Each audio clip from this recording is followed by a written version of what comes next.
a loud burper? That's the other thing that there's a record for. Anybody do loud burping? No, I'd need some fizzy pop. Oh, Sandi. That's it. That sounds like a frog with asthma. That was something I never thought I would see. If you start lighting your farts... It's unbelievable. I see you missed one of the shows. Can you imagine if this was just Ross Noble's dream? Slipknot are on QI, Sandi gets out, she's hosting now, she burps, then she lets it light. Is this actually happening? Well, the world's two loudest burpers, and I like that it's come down to two, are currently locked in a duel. The record was set by a man from Essex, surprisingly. He's there on the right, that's Paul Hunn, 109.9 decibels. No way. Yeah, that was in February, and immediately it was broken by Neville Sharp, who comes from a town I want to go to in Australia called Humpty Doo. Humpty Doo? I've been to Humpty Doo, yeah. Have you? Yeah, and they had that guy on the telly. Right. And they were going, we've got the loudest burper, and, you know, he's like... And he was... Yeah, because, you know, slow news day. And they went, do one for us now. But, like me, he needs to build up to it, and he couldn't perform that time in the morning. Oh, no. And everyone was going, oh, not sure if you really are any good at it. Humpty Doo, though, it's the most Australian town I have ever heard of in my life. Their biggest tourist attraction is a statue of a boxing crocodile. And they're famous for the Humpty Doo virus. It's a virus for kangaroos, and it's named after Humpty Doo. So anyway, Neville Sharp beat Paul... This is the exciting battle between the two burpers. Neville Sharp beat Paul Hunn, and the day after, Paul, from Essex, broke back. He broke back with 117.9... Well, he's got that wrong. That's the other end. He made 117.9 decibel belch, which is apparently louder than a Deep Purple concert in 1972, which broke the record for the world's loudest band and left 3 audience members unconscious. They held the Guinness World Record. It was in the books, yeah. So that became the goal for everybody, and then Motorhead broke that, and now apparently a man's throat has done the same. It's louder. What the hell am I doing? But would they... First up, a question on nautical names. Now, you each have got a hat. Put them on. There we go. Sure. I mean, a lot of people would look stupid in this, but me.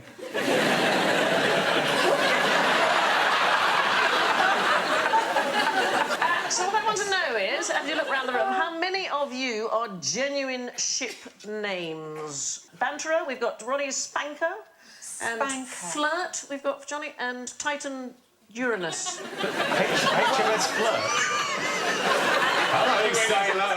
When you said it out loud, then it all made sense. Yes, sorry. Try to be polite. Titan Uranus. What do you reckon? Spanker's got to be a ship out of a Carry On film, hasn't it? Yes. Reporting for duty, everyone. Welcome aboard the Spanker. Oh. Now, hands at the ready. Ooh, naughty.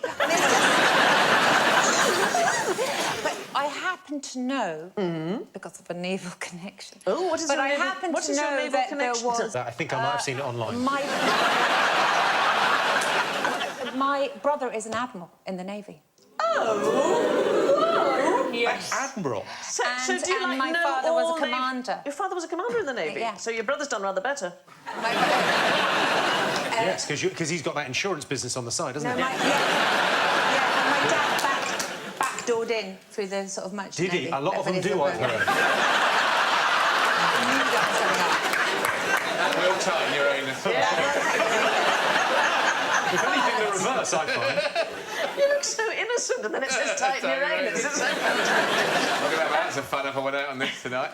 What do you reckon, Johnny? You reckon it's a real... Yours, HMS Flirt? Do you reckon it's a real thing? Yeah, I reckon HMS Flirt could be the one. Yeah, it could be. yeah. The others might have been nicknames. A bit of fun amongst the Nicknames sailors. for ships. In fact, Spanker, Banterer and Flirt were all, or have been, all ships in the Royal Navy. Titan Uranus was an... there've been 2 merchant ships, actually. There was an oil tanker and an ore carrier. Lots named after animals. There's been kangaroo, gnat, weasel, zebra. Is the downside to this not the... I mean, obviously, the Royal Navy, very proud history. Yes, but fantastic. occasionally ships get sunk and people die, and then you've got to report back, I'm afraid things did not go well, 60 souls lost on Titan Uranus. Yeah, well, there are worse ones. Cockchafer. Well, that is how a lot of the sailors died. And HMS Pansy. And... Oh, that's my favourite, fantastic. Happy Entrance. So, just to say. So have a quick look. Imagine you are at sea, and we've got, I don't know, say, HMS Cockchafer, coming at you in the dark, or possibly going away from you in the dark, OK? Can you tell which one it is? Coming towards you or going away? Well, green towards you, red away? Not quite. Anybody? Your brother's an admiral, for goodness sake. Is one important, the other starboard? One is port and one is starboard, yes. Do you know which is which? No. No, it's quite good to know. Does anyone know? Red is port. Red is port. Yes, yeah, I could have told you that. OK. That's how you remember, like, port is red. And green is sherry. Green is starboard, and what you say is green to green, red to red, perfect safety, go ahead. So what you would know from this is that the boat is coming towards you, and that would be important information to have when you're at sea. I definitely would have crashed into that. Yeah. There is one of my favourite books of all time that you could read to avoid this happening. It was published in 1992, and it is called How to Avoid Huge Ships.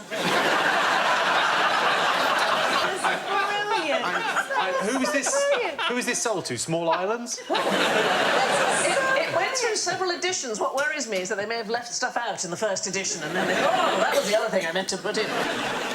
It's ranked as the third oddest book title of all time. Oh, go on, what are the other two? Come on. The second, number 2, Greek Rural Postmen and Their Cancellation Numbers. Yeah, the one about the urban postman I found a bit... Who's that bothered? This is my favourite. Number 1, oddest book title of all time. People Who Don't Know They're Dead, How They Attach Themselves to Unsuspecting Bystanders and What to Do About It. Can you tell a knob from a yob? So we were talking about potpourri and potpourri. How would you know your upper class from your not-so-upper class? Would they say, he's a yob? There's a noob and a yob. It is absolutely to do with what you say. So in 1954, there was a linguistics professor at Aston University in Birmingham called Alan Ross, and he devised the terms you and non-you to distinguish speech patterns of the English upper classes and what we unfortunately call the lower social strata. For the following year, Nancy Mitford, the extraordinary one of the Mitford sisters, there she is on the right there with her sisters Unity and Diana. She picked this up in an essay, and she said that nowadays you couldn't tell the upper classes because they were no longer cleaner, richer or better educated than anybody else. It was principally by language, and this caused tremendous anxiety in the middle classes. So the question is, would you use loo paper or toilet paper? Bog roll. Well, do you know, it really is an interesting question. I was away last week, and it was in Namibia, and I went up to the man, because we were camping, and I said, have you got any bog roll? And he went, what? Like, it obviously doesn't work in Namibia. And I was actually flummoxed, thinking, now, what do I say? What, did you do mime? Yes, I did. Did you? Rather than say loo roll, which is just, I know. Here's an interesting fact about wiping your bum. Yes. No, I've worked this out on the last tour of mine, right? But half the population, right, when they're wiping the bottom, right, they stand up and hand goes back and they wipe, right? And the other half, they stay sat down and reach in and have a wipe. And the weirdest thing is, one half, until I just said it now, didn't even know the other half existed. How did you get inspired to start this survey? Yeah. How did you know about the other people? I think I just walked in on someone. Oh. And I was like, what are you doing? Like, this is how you wipe your bum. I went, it isn't. Watch this. So this is a survey based on 2 people? Then I started mentioning it. Oh, you started mentioning it? And I noticed that. Look, we'll do it now. OK. Right. Come on, then. If you stand up after you've finished and wipe your bottom, give me a cheer. If you stay sat down and reach in and wipe your bottom, give us a cheer. 50, 50. It's weird. It's weird.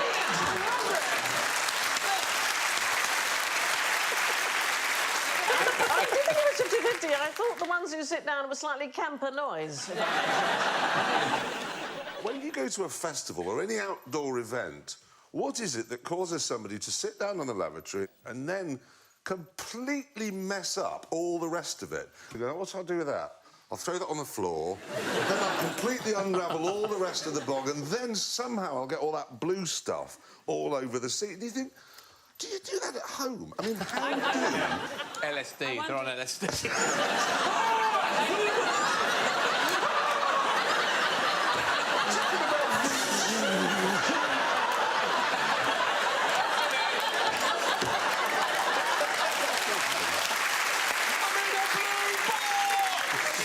I'm more suspicious. I think they might have known that you were behind them in the queue.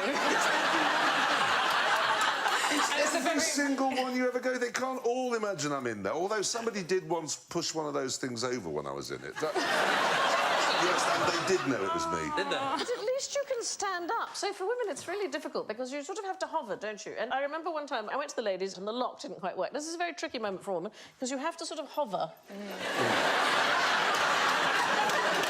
I, so obsessed with not making a mess on the seat, I thought, oh, sod it, I'll just sit down. And as I sat down, the door burst open and a woman came straight in and she went, oh, I'm so sorry. And then she shut the door again and then she burst it open again and she went, you're Sandi Toksvig, can I...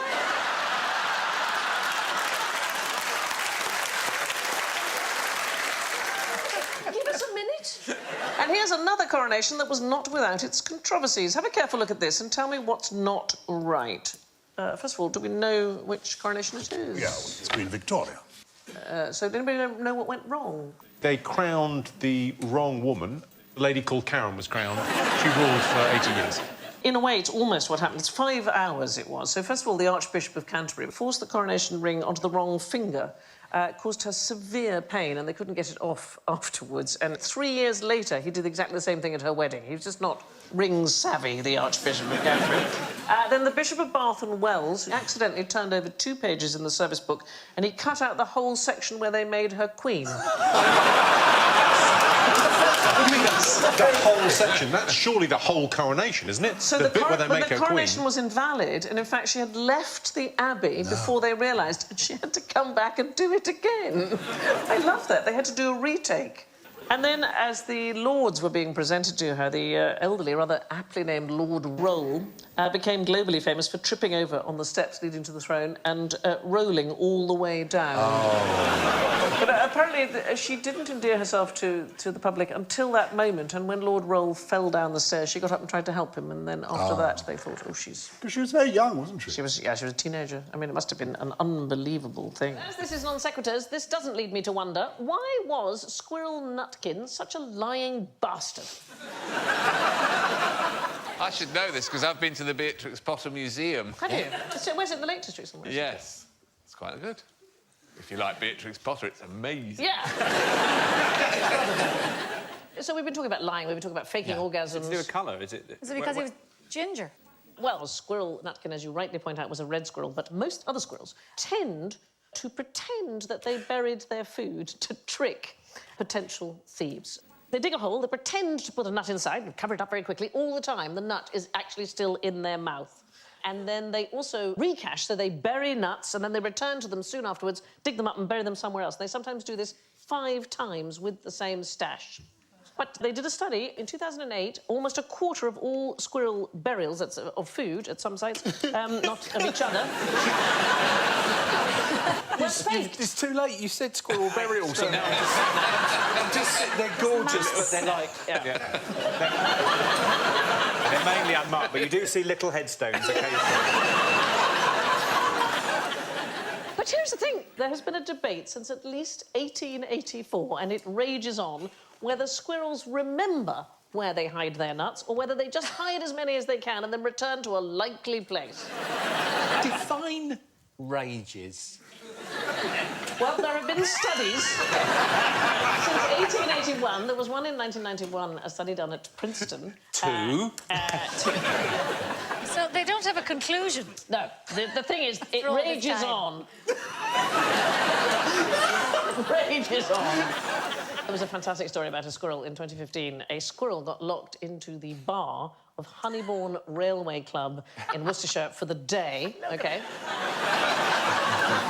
It got drunk and caused £300 worth of damage. So the club secretary guy called Sam Boulter, he said that all he could find was broken glass and bottles knocked off shelves. There was beer all over the floor, there was money and straws scattered everywhere, and he found the culprit hiding behind a box of crisps, looking, he said, unsteady and worse for wear. How did the Danish government convince its citizens to multiply? This is one of my randy scandies. You mean actually? I do mean that. Was there financial incentives? There were incentives. We all need incentives anyway, don't we? What, to procreate? Hmm. Yeah. Or just, you know, the bit before that as well. Right. I'm fine, but OK. Incentivise me. So I can narrow it down. It's actually a place called Tisted, which is in Jutland, so the mainland, the bit that sticks up from Germany. So what happened in 2015, the local authorities were going to close down the local school, and everybody was very upset in the local area. So they struck a deal that the people would procreate as much as possible if they kept the school and the leisure facilities open. Nothing says, I'm bringing sexy back like a council memo. And did they all do it? Did they all have to have kids? Well, as many as possible, so they were encouraged to have kids. I have to say, it's a lovely place, Tisted. Not a lot to do. Number 3 on their own website of things to do in the area is visit the candle shop. Sexy candles for around the bath. Yeah. There's been lots of times before. Britain has had its own panics about falling populations because of the war and contraception and so on. So in 1921, the Daily Express ran a competition to find Britain's largest family. And the News of the World offered a free tea tray to any mother. Any mother who gave birth to her 10th child. Don't want your bloody tea tray, I'll take your head off with it. And the French still give medals for having large families. That's still a thing, the Médaille de la Famille Française. How many kids for bronze, what do you reckon? 6. 4 to 5. Silver, you get 6 to 7. Gold, 8+. I thought you said 45 for a second. There's so much wrong with that picture. I can't begin. Go on. Why are they creating a human bench for their 2 children? That is worrying. Have they glued their heads together? Maybe they're ventriloquists and that's how they hold their children. Just used to holding people like that. When is Sun Day and how long does it last? Oh, I'm not getting into that one. Someone else can do that. Anybody to buzz? Yes, David. Between Saturday and Monday, 24 hours. Oh, dear.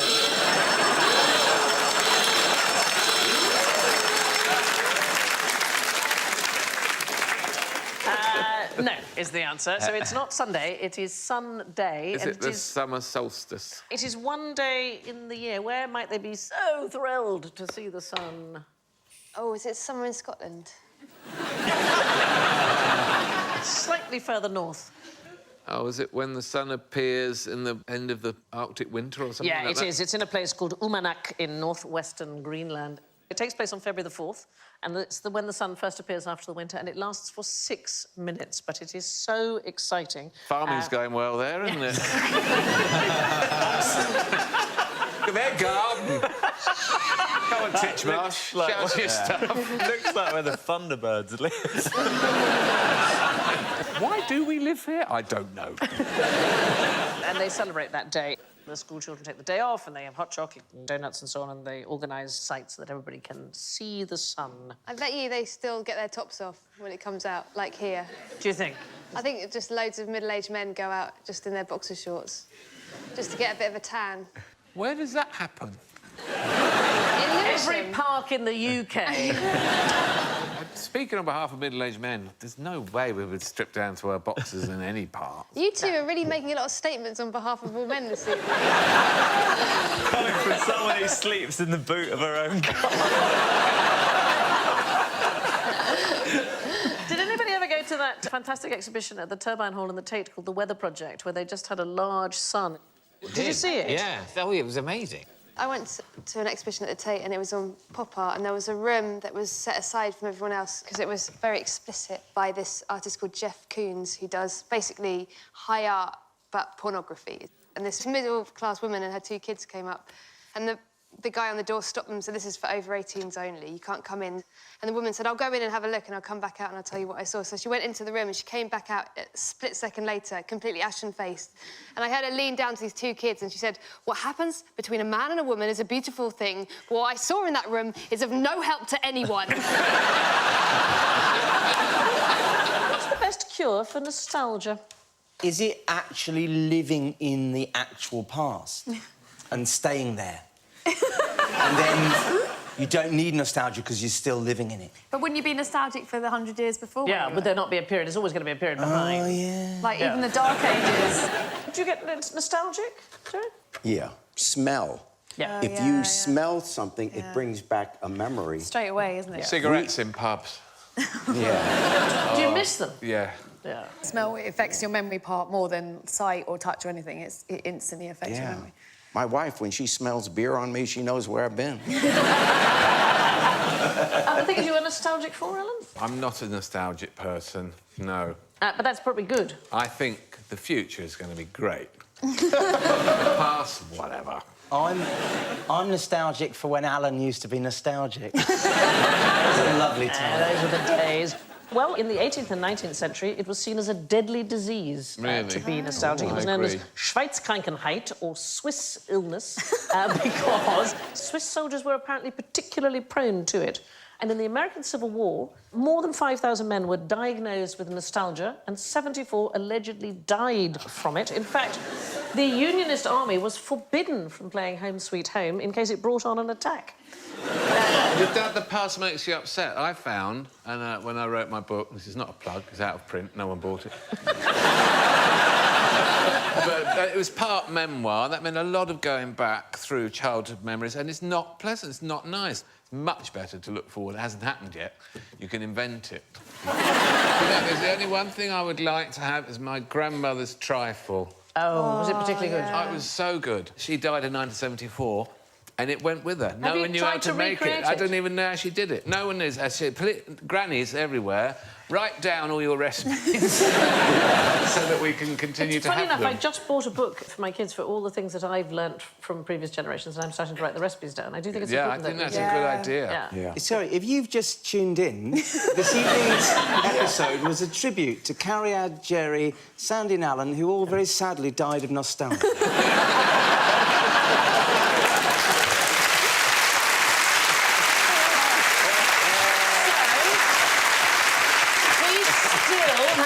Out what the best cure is. A Russian general came up with it in 1733. Vodka? Did it involve vodka? It didn't involve vodka. What he did was he warned the troops that the very first man to come down with a case of nostalgia would be buried alive. And cases plummeted.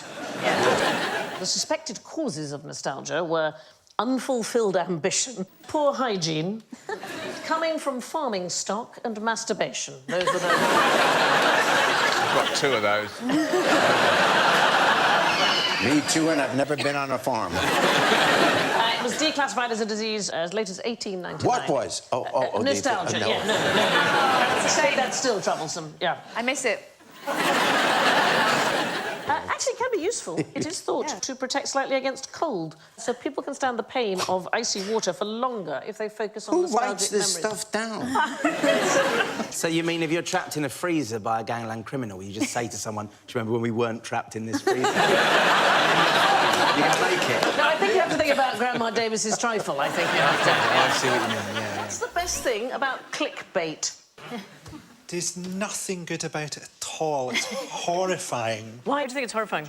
Because there's nothing about me taking a quiz saying which Game of Thrones character I am that suggests that I'm in the market for a brand new Lexus. But why do you do it? That's the question. Why do you do it? Boredom. I think it's also the internet tries to sell itself as, oh, it's connective, you're connecting with people, and you're not. The other day I saw a thing about the FA Cup final on the BBC website, and at the bottom it said, get involved. I'm like, what, in the FA Cup final? So, can somebody describe clickbait for anybody who doesn't know what it is? The worst ones are the 23 things you never knew about ducks. Number 12 will astonish you. They call them listicles, which is a portmanteau of list and testicles, because all complete bollocks. So here's the weird thing. The research suggests that the pleasure we get from cute and funny or shocking videos, the ones that do the rounds on the internet, we get the pleasure from anticipating them and not from actually seeing them. So it releases dopamine when we think we're going to see something. So dopamine, as a neuroscientist put it this way, dopamine is not about pleasure, it's about the anticipation of pleasure. It's about the pursuit of happiness rather than That's happiness quite interesting, itself. because if you click on one of those things, like sometimes it will say 40 actresses, you won't believe what they look like now. Yes. Yeah. Number 37 is amazing. But you have to go through all of By the them. time you get to about 19, yeah. The dopamine's worn off. You never get to 37. And people seldom get what's promised, but we carry on, and it's called intermittent reinforcement, and we keep getting more dopamine. It's more addictive as you keep going through. We're slaves to curiosity. I find this profoundly depressing. I think so too. All we're ever doing is anticipating stuff, and the only thing that's really going to deliver is Tinder, and the actual relationship is going to be terrible. And we sort of know that's true, don't we? But I don't think it's a new thing. I mean, to travel, hopefully, is better than to arrive. It's an old idea. There's also a thing called the spoiler paradox, which has a similar effect. People enjoy a story more when they know how it's going to turn out. And we think maybe the story is easier for the brain to process without the distraction of wondering how it's going to end. So, spoiler alert, Alan's going to come last today. Already, the audience having a much better time. The worst thing about Christmas lights. Oh, they get terribly tangled up, don't they? The worst thing I've encountered about Christmas lights is they get in the way of the remote control. They do interfere with your Wi-Fi. Yes. Do they? Yeah, the microwaves which come from your Wi-Fi router are quite weak and they can get blocked by stronger signals, and indeed the Christmas lights would be a stronger signal. The man across the road from me changes my channel on my television. You must ask him not to sit next to you. No. He sits across the road and he changes my channel. Watching that shake. Highland Games for you.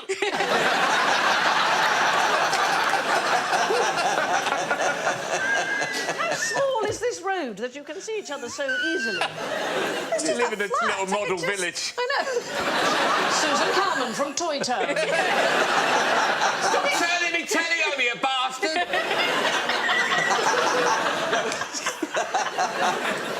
No, you forgot to open the little curtains.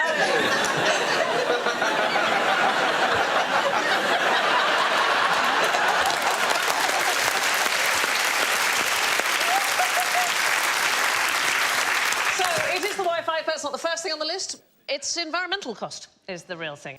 It's incredible. So the US Energy Department, they did a study in 2008, and over the whole of the United States, a staggering 6.63 billion kilowatt hours of electricity use. So that is twice as much electricity as Cambodia uses in a year.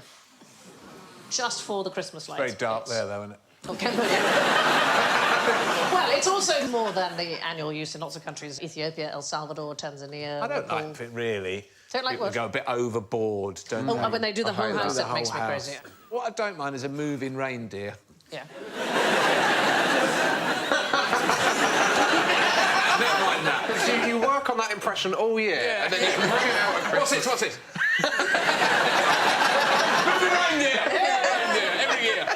Christmas lights also responsible for a great many injuries. So people... Tripping up, Oh, my burning. goodness, yeah. I mean, he's gone the wrong side up a ladder. Only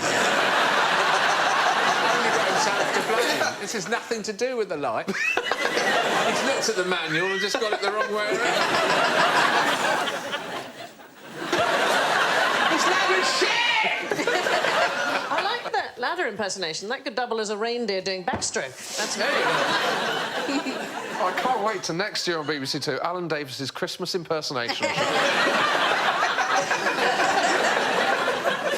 So lots of people injured putting up Christmas lights. The average victim is a 55-year-old man. Well... Is he the one that lives across from Susan? That's high, an inch and a half taller than. I'm 5 foot tall. The cast of Time Bandits. You are? Kylie Minogue. She's 4'11", isn't she? You were an inch and a half, God rest his soul, smaller than Ronnie Corbett. Yes. He was 5 foot 1.5. Ronnie Corbett and I worked together often. I remember playing golf with Ronnie, and he said, "Dear God, darling, from a distance we must look like a condiment set."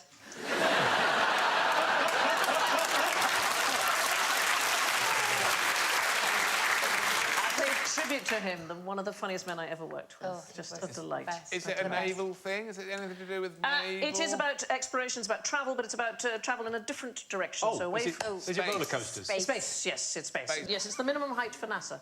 You need to be 4 foot 10.5, and the maximum is 6'4". Basically, you need to be tall enough to reach the controls and not too tall to fit in the seat. The weird thing is that in space, I'd quite like to go, because you grow 2 inches because of the lack of gravity. So you could go into space and exceed the height limit. If you started out at 6'4".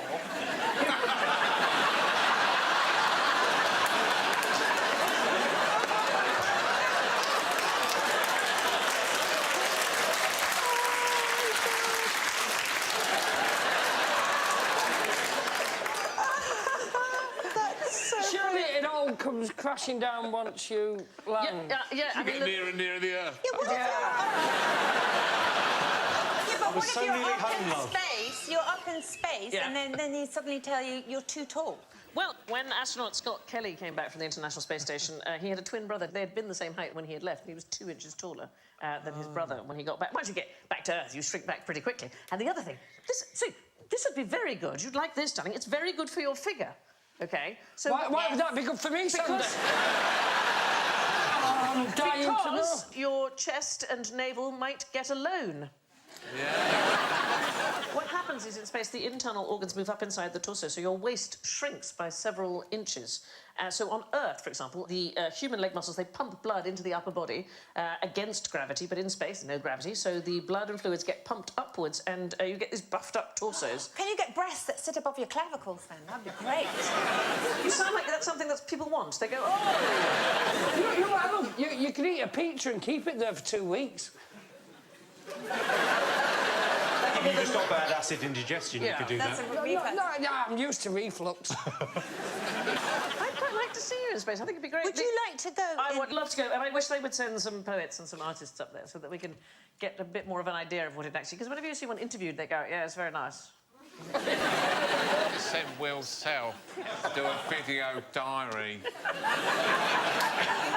The majestic splendour of Earth is a little disappointing. 14 days without a cigarette now. Yes. Which good cause benefited from Britain's first lottery? Dale Winton. Dale Winton's tanning salon. I'm sure it did very well. Yeah, there you go. But it wasn't Britain's first lottery. Is it the Bank of England? No, that's a very good point. That was almost like a lottery. The shares were issued to raise money. And for the army. Virtually, yes, it was virtually like a lottery. But this one was similarly to raise money for a military venture, or at least for a military, perhaps for defence, originally. The Drake?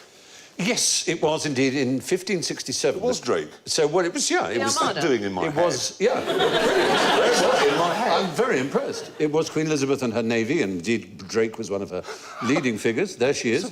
It was. She realised that should King Philip of Spain send the fleet, which in Spanish is Armada? Armada, yes. I'm genuinely still reeling from the fact that's in my head. It's really great when that happens, isn't it? No, it's odd. It's real weird. And so she thought to raise money, she'd try and get those who could afford it to buy lottery tickets, and the prize would be enormous. And the money raised would be enormous. Now, what do you think the average wage was per year? It can't have been much. No, it wasn't much. The average annual income in 1600 was about £9. Oh. So tickets were 50 pence, we've called it now, 10 shillings each, which is about 3 weeks' wages. Yeah. So only the rich would be able to. Only the rich would be able to. The prize on there was £5,000, 5,000 then pounds, which is millions today. By America. You buy a huge estate. Plus, it was paid partly in cash, but also in gold and silver and fine tapestry and fabrics, and something really extraordinary to encourage sales. And this later cropped up in one of the most popular games in our culture as something that you could tuck away under the board of the game for future Monopoly, use. a get-out-of-jail-free card. You've got a get-out-of-jail-free card for anything except murder, serious felonies, treason, and parking. Yeah. Obviously, that was not allowed. Or piracy, that was one. But everything else was, very good, I wasn't would it? sell tickets now. Yeah, brilliant idea. Name a nonsense museum. The Leicester Gas Museum. Is there a gas museum? Yes. I want to go. I went there, it was amazing. And the guy who runs it is a James Bond lookalike. But he asked us to guess who he was a lookalike of, and we didn't get it, so I'm not sure how successful he is. Does he look like of a specific James Bond? He looks like the Scottish guy. Oh, is it unlucky to mention it? I think, you know, you're not allowed to say The Scottish James Bond. And because we were so enthusiastic, he gave us some British gas tracksuits from 1988. Is he supposed to give away the exhibits? That doesn't seem... My favourite, there's a pencil museum in Cumbria.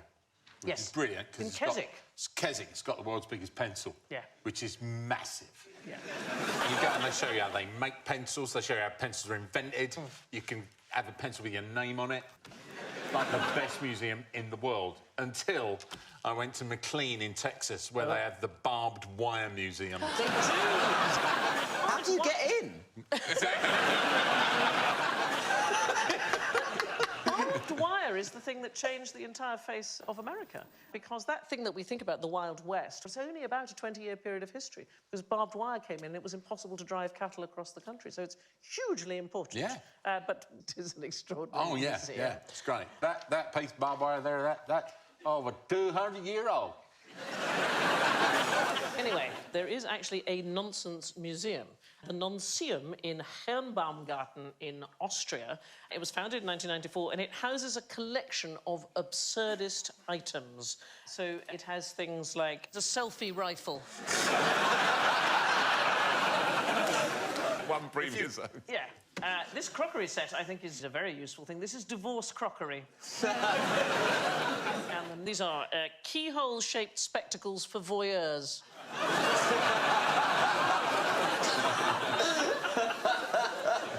And the next one is something I absolutely would like to have. This is a biological lawnmower. That's not a real shape.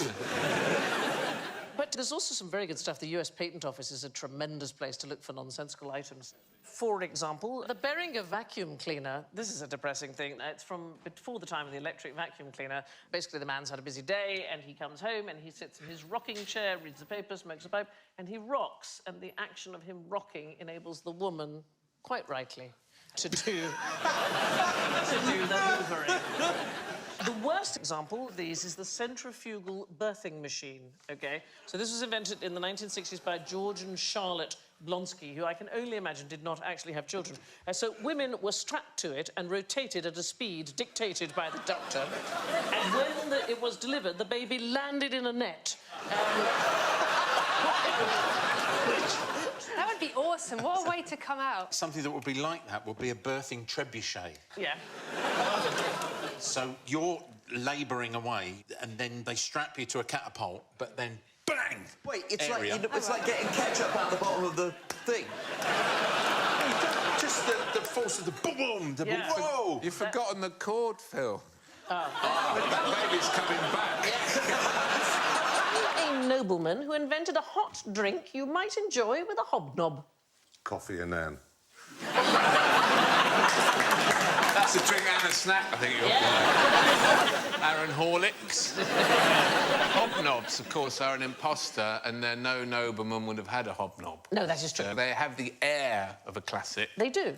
And yet it's a But PR actually, they're a invention. kind of 70s hallucination. OK, so this hot drink is also a kind of PR invention, which we call by the name of a lord, but it isn't really. Earl Grey. Earl Grey. It is Earl Grey. It is a black tea which has been flavoured with bergamot oil, and it is named after Earl Grey. Almost certainly nothing to do with it, even though I think it continues to say so on the packaging. What about Lady Grey? I like Lady Grey. Yeah, that's lovely, that one. Well, you and me both, but... It's not a euphemism, it's an actual tea. Oh, I see. Sorry, yes. I'm not into Earl Grey. Why is that? It's like someone's melted some potpourri and like in a cup. The fact it smells exactly like it tastes is weird. Yeah. You do know you're drunk at a party if you're eating the potpourri, don't you? You just think, oh, Potpourri. He started this. Potpourri? Potpourri, so it's said, isn't it? Oh, James? there's another I'm going to say pronunciation of it. potpourri. Oh, I see. Yeah. Potpourri. Yeah, I don't know. We don't have it in our house. Have you eaten it? We just have a magic tree. It's all over your shirt, James. It's all over your shirt. But do you know why it's been named after Earl Grey?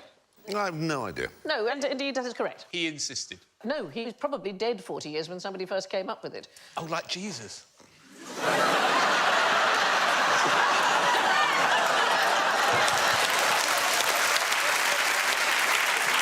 If I said that, I'd have been in so much... You probably will be. Anybody know what Earl Grey is famous for? When was he alive? Well, I can tell you when he was in government, which is from 1830 to 1834. Was it a law? Was it a movement? It is a law. It's a law. It is a law, Okay, yeah. so 1830. There was an important law. What was that one? What was that one, Jeremy? In 1830... Corn Is that what laws, it's called? repealing the corn It's laws. the Great Reform Act. That's it. It's the Great Reform Act.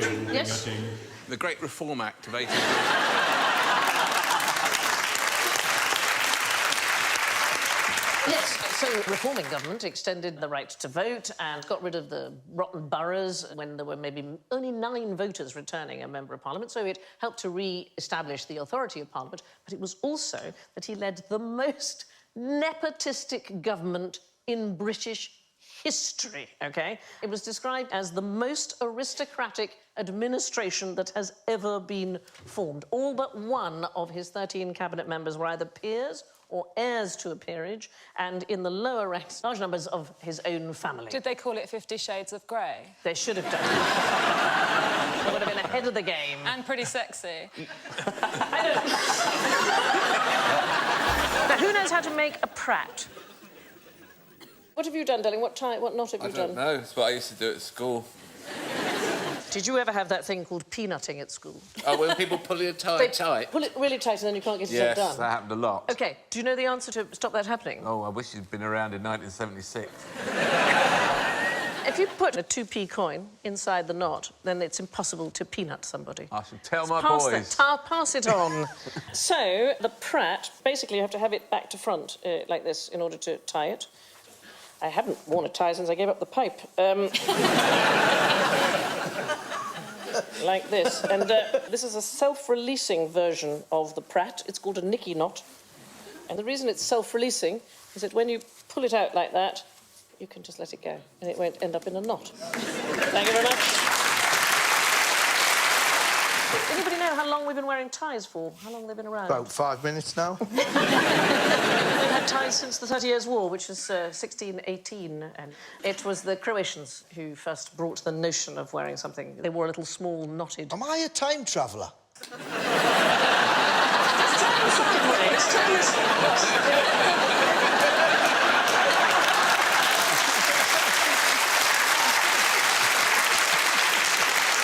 Spooky. Oh, my God, they found out my secret. Turn up the machine, we must travel back. It's where we get cravat from. It's from the Croatians. And then it took off and the Parisians loved it. King Louis XIV was so obsessed with his cravats, he had a cravatier who used to lay out cravats for him to choose. Really. Yeah. God, I've put on a bit of weight, haven't I?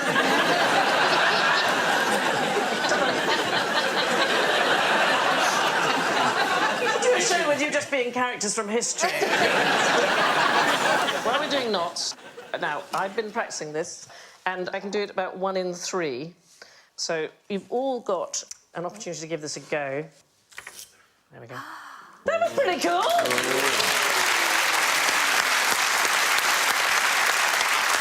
OK, so it is just a length of chain, and then you place the ring up in like this. Now, if you hold it with your thumb and then hold it with one of your fingers, and what you need to do is just let the finger go and not the thumb. Just try and let the... Yeah, Ross has got it!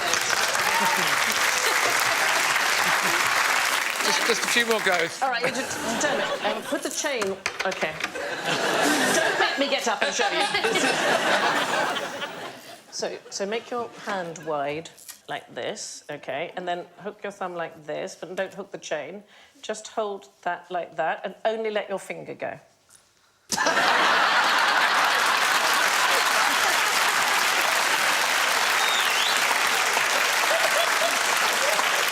Teaching assistant. Where can you get one of those this time of day? Oh! Who's the loneliest number? 3, 4, 5. Yes. 1. No. It's the obvious one, but it's not that one. So maybe 2 is the loneliest number because it's next to the one that gets talked about the most. And do you know what? I would make that entirely a correct answer if it wasn't so horribly wrong. No. 3 is the magic number. 3 is the magic number. Well, I don't know, I've never tried, but so they say. See, I was going to say 2 as well, but because I just thought it depends on what your marriage is like. Yeah. Is it 13? Because it's quite unlucky, so the other numbers don't want to go near it. OK, so it is an unpopular number. 0. No, it's quite a high number. So there's a mathematician 100. called... Yeah, you're heading in the right direction. 14. 200. No, we're not going to play this high or lower. 101. 110. Yes! 110? It's 110! 110. Alan gets the point. So there's a mathematician called Alex Bellos, and he wanted to find the world's favourite number. So he asked a lot of people, and 30,023 people responded, and the lowest whole number that nobody chose was 110. It was everybody's least favourite number. So QI has adopted it as our favourite number.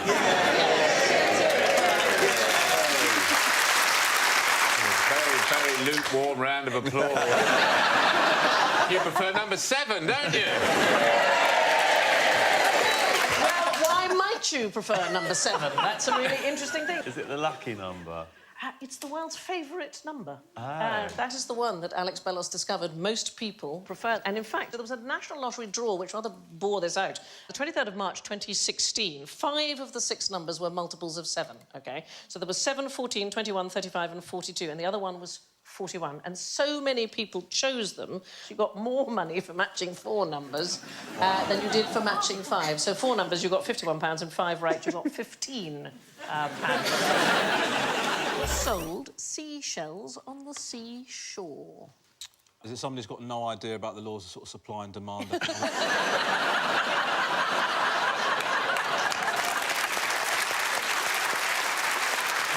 Interestingly, there were plenty of seashells and lots of people who wanted to buy them. So who... The answer is she, isn't it?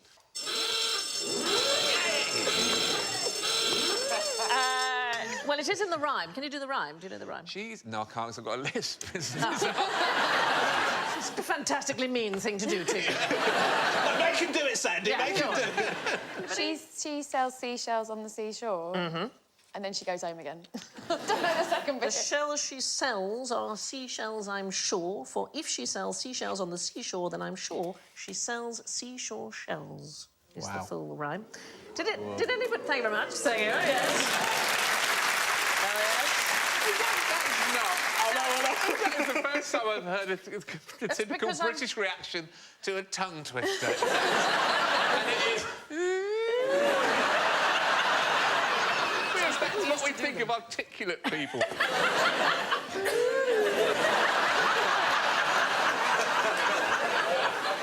didn't know we had that in our makeup.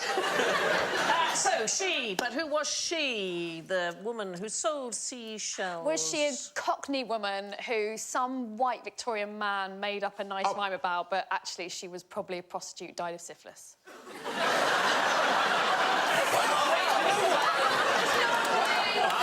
That turned Dickens, right? I wonder why they didn't include that bit in the rhyme. And then she got syphilis. It's a dark place your head is. It was an actual woman.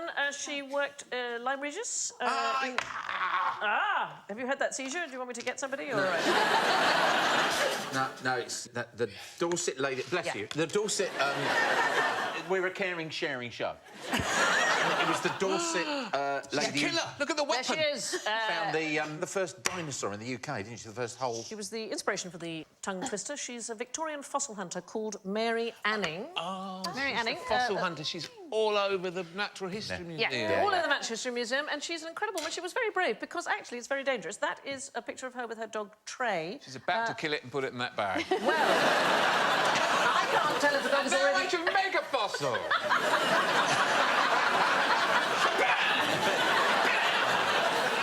Finish your painting, please, before the dog wakes up. I don't know if the picture shows the dog already dead. It died in the landslide, and she was very fond of it. A landslide caused by... Well, it is, I don't know if you...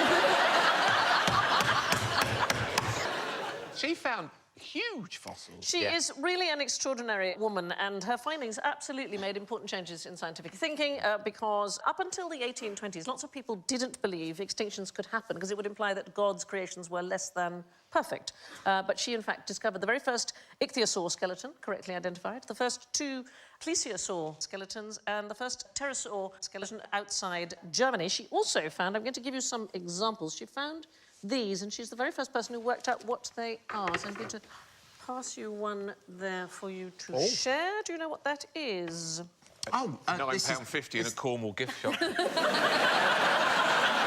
Is this dinosaur shit? It is. It is absolutely that. People first thought... OK, now I feel weird.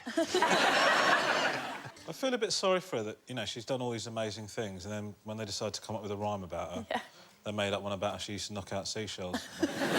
Well, here's the thing, that's how she made a living, because she was very poor. Her father was a cabinet maker. He died when she was 11, and so she had to make a living. And actually, people selling fossils has been a big thing on the Lyme Regis Coast. She did start finding them when she was 12 or 13, didn't she? Yeah, she could sell them to tourists. It was one of the very first. So your £9.50 for a coprolite is probably about right. She really sort of pains me slightly, because she sold things to men who then wrote scientific articles about them, and she didn't get the credit. She wasn't allowed to join, for example, the Geological Society of London. They didn't admit women until 1904. She didn't get full credit until 163 years after her death. The Royal Society included Anning in a list of the 10 British women who have most influenced the history of science. But was she not allowed to join the society because she was a woman or because she killed that dog? Make of this nonsensical question what you will. Who blows their nose for something to eat? My children. I suppose there might be some good bacteria in your mucus. That's what I was told about children doing. That does actually help their immune system to consume their bogies. Yeah. Was that one of your children that told you that? I think that it's pretty good for me, actually. Yeah, there's a conflict of interest there. Is it an anteater? Is it an anteater? Well, they suck up ants through their noses, don't they? Yes, but we are actually looking for something that blows its nose. Blows its nose? Yes. Bird, mammal. Bird mammal. Bird mammal. Are you trying to psych me out, so I tell you?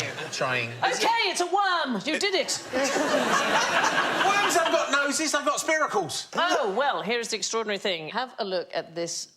Prepare yourselves for this bit of footage. This is the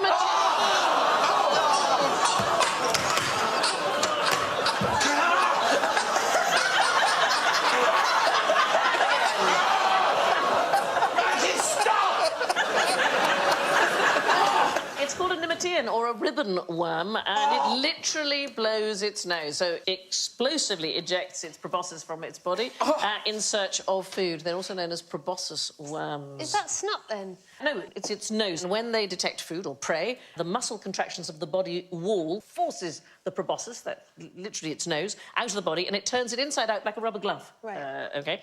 And the one that's shown here is a gorgon worm, and it's got these branching spaghetti-like tentacles on its proboscis, which then envelops the prey with a sticky toxin and draws it back into the body. Are you telling me that it ate that bloke?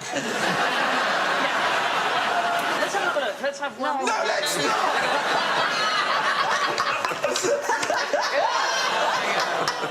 It's amazing, isn't it? No!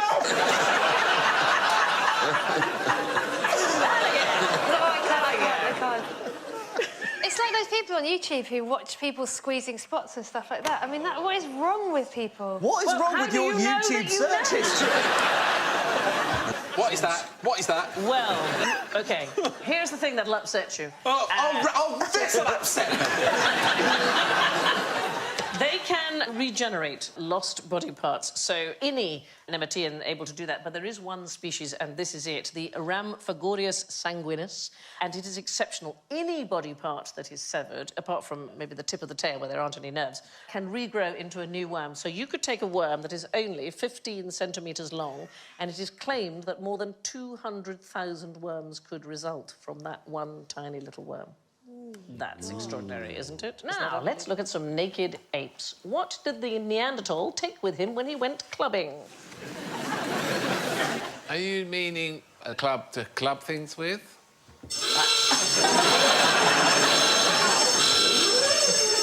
Over the years, I thought I'd get better at this.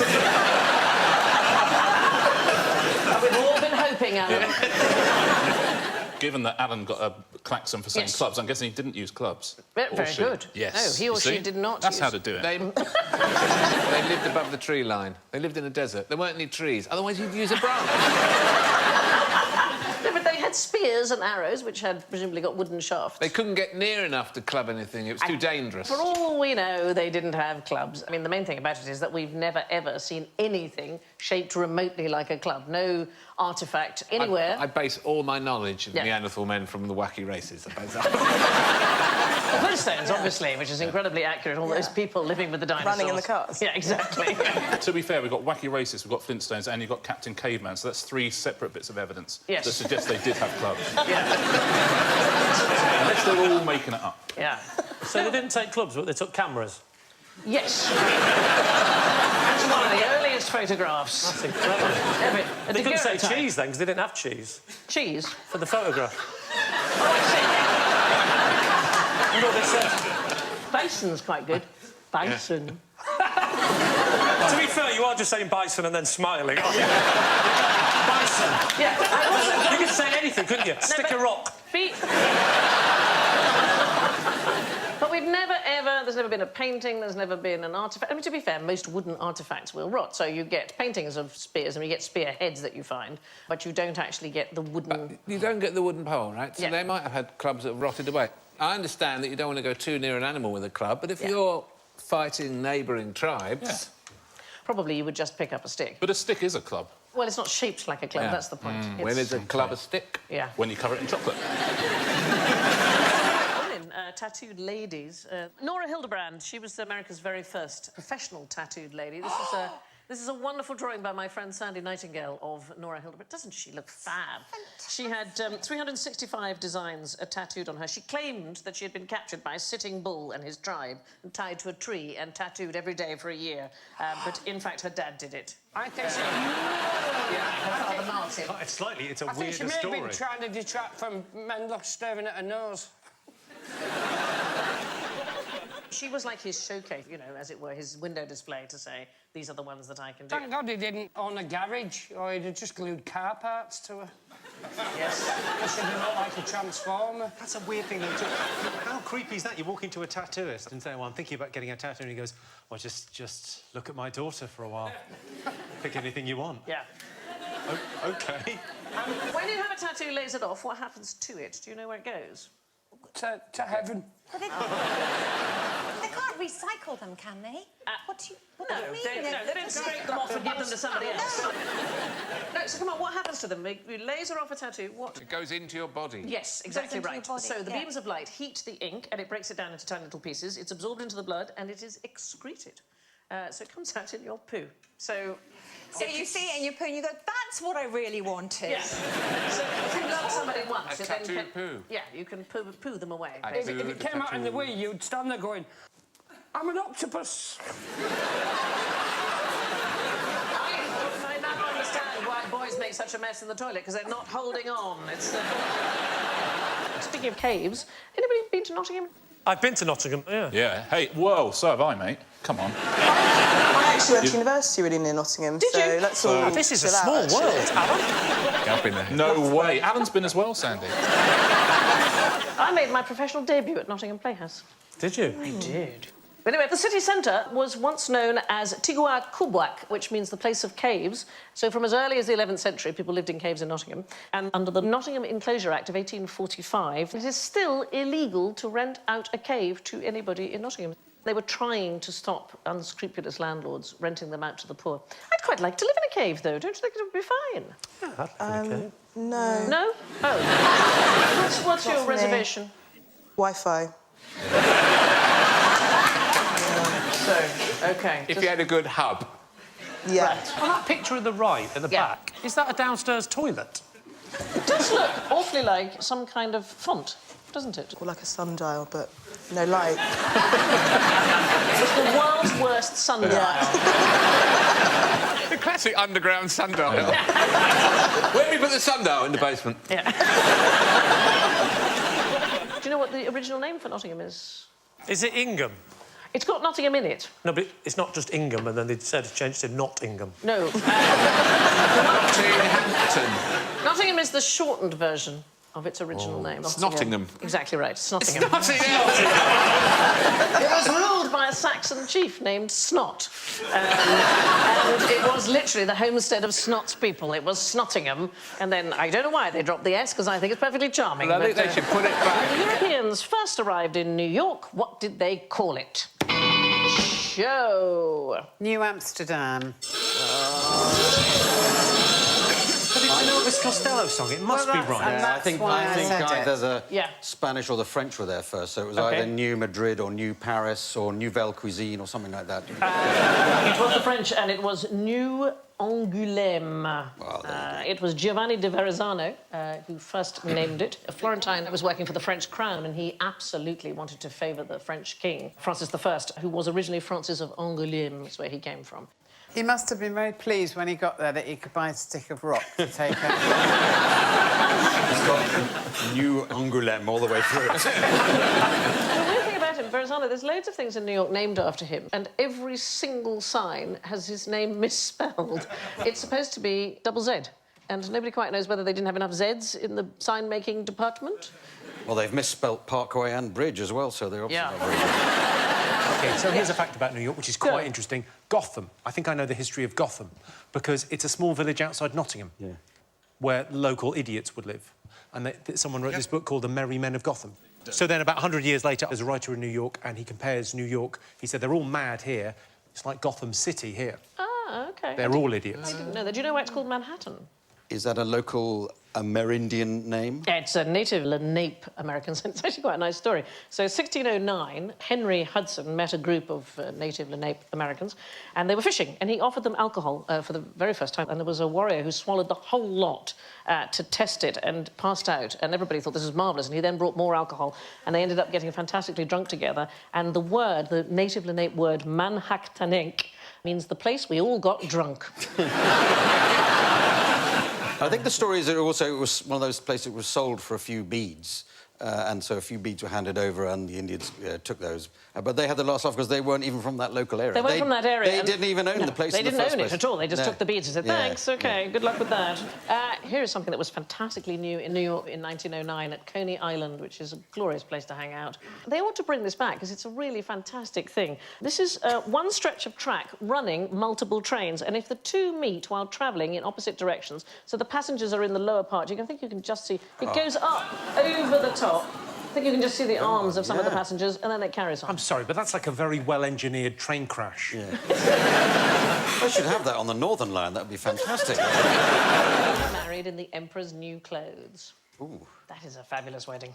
The Emperor. I want it to be that. He doesn't do very much in the story, does he? Just parades around. But he's a bit of an idiot, isn't he? I think that's the point of the story. What I like about that story is that two swindlers come. And this idea that there were swindlers who'd go from town to town, swindling people, and that sort of died out, really, hasn't When it? social media has killed the swindling industry. You never get many emails. You can trust everybody now. There was a period of time when people got married naked in New England, so 1700s. Why might they do that? Was it to do with witches? Prove they were women. It's not to do with witches, and it's not to prove that you were a woman. Do you know there's still a thing with popes? The chair. Where they have to carry the chair over the cardinals to check, because they had a female pope, which is obviously a disaster. So they carry him over the top so they can check out his junk. Sadly, it's a myth, unfortunately. It's a myth. It's you know wanted to what? be. This is my issue with QI. Yeah. You say it's a myth, but I've heard it in a pub. Pretty sure that's the case. So look, the bridegroom and the bride are both just naked. The bride. Is it something to do with the Bible? It isn't to do with the Bible, it's to do with debt. They were known as smock marriages, because sometimes they're just in their underwear. And if the bride clearly has no assets, if she's got nothing, then the groom is not liable for her debts, or more importantly, if she's a widow, for her husband's debts. Wow. They didn't have to be visible, they just had to be naked. So there's a wonderful wedding that's talked about. February 1789, a man called Major Moses Joy, and he married a widow called Hannah Ward, and she was starkers inside a closet, and basically she reached her arm out through a hole in the door to clasp his hand. And then they got married, and then he'd left some clothes very nicely nicely for her in the cupboard, and then she came out fully dressed. That's a bit like, you know, if a tree falls in a forest. Yeah. Is there any sign? If you're naked and nobody can see Nobody can see, it doesn't really count, does it? You don't need to be naked, do you? Yes, I'm sure Lady Gaga would argue she was wearing a wardrobe. Just a hell of a dress. Does her head stick out the top of the wardrobe? It was just her arm out, that was it. Just a naked that was arm? it, just the arm. Might have been her arm, in fact. Could have been anyone's arm. Was yours a nightmare, Joe, your wedding? Yeah. Oh. I couldn't fit in the wardrobe. I had to go in a marquee instead.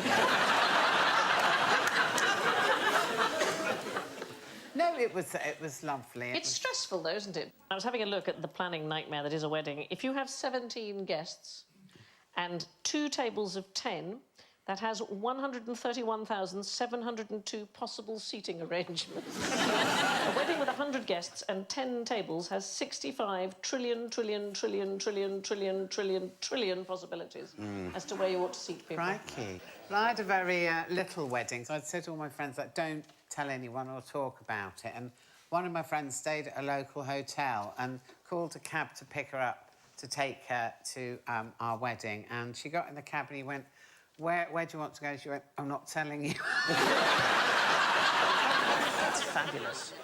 They have a great tradition in Sweden. Here's a randy scandy fact. If the bride leaves the reception to go to the bathroom, then all the women in the room kiss the groom. And if the groom leaves, all the men may kiss the bride. And that is how chlamydia started. It's a fine name for a child. Yeah. Name a cold-blooded creature. Lizard.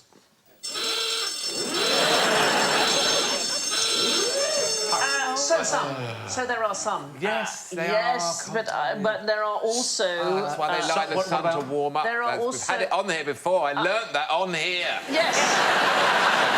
He's spent 10 years doing this show for pieces of information like that. But I've arrived with new information. Oh, no. Simon Cowell.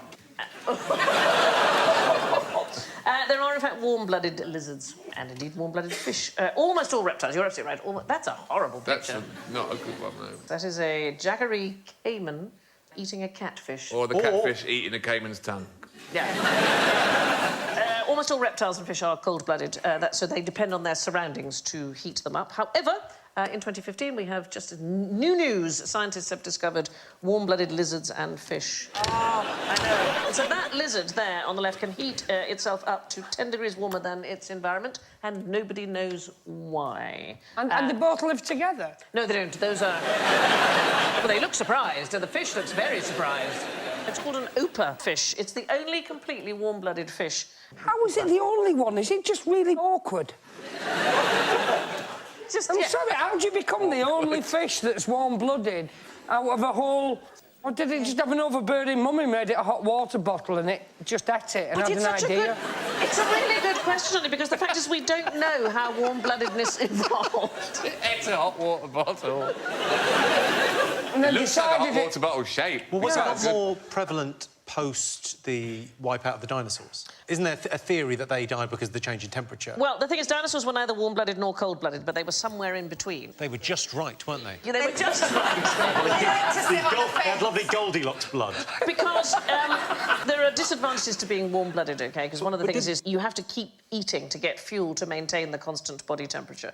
So if, for example, a lion was as big as a Tyrannosaurus rex, it probably wouldn't be able to eat enough to survive. But isn't there the theory on the dinosaurs where they died out because over a certain temperature all the eggs hatched as male, and below a certain temperature they all hatched as female, and then the temperature went down and they all hatched as female, and then there were no one to mate with? Well, there are as many theories about how the dinosaurs But that's the correct one. That's the one that I can vaguely remember, I'm 90% sure is 100% correct. There's someone who's never watched King Kong.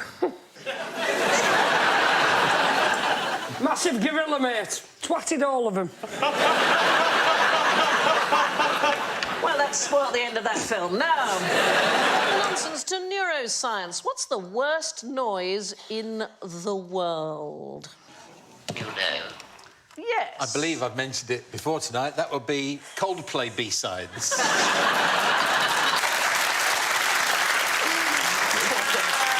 Not everyone applauding. No, Quite a lot of people are going, I like cold baby. So we have some props where you can make some noises. Oh, hello. Let's have a look. So let's start with Nish and Alan. That's very irritating, isn't it? Wow. Yeah. All right, stop it. Yep. Oh. Do you remember what that is, Nish? This is a vuvuzela. It is a vuvuzela, yes, which absolutely. ruined the 2010 World Cup. It's from a memory. hideous noise, isn't it? Well, luckily I have grade 7 in vuvuzela, so we're fine. Oh, Alan. Fingers on it. That is awful.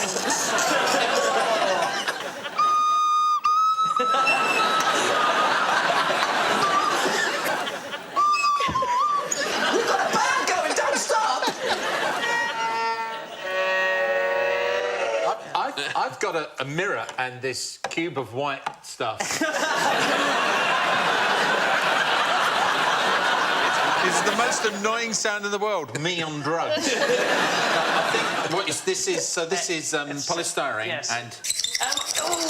Wow. So the Journal of Neuroscience did the top 10 most annoying sounds. Apparently, the most annoying is a knife on a bottle, but we haven't been able to work out why that is. This one we can do. This is number 2. A fork. Oh God. I got the power.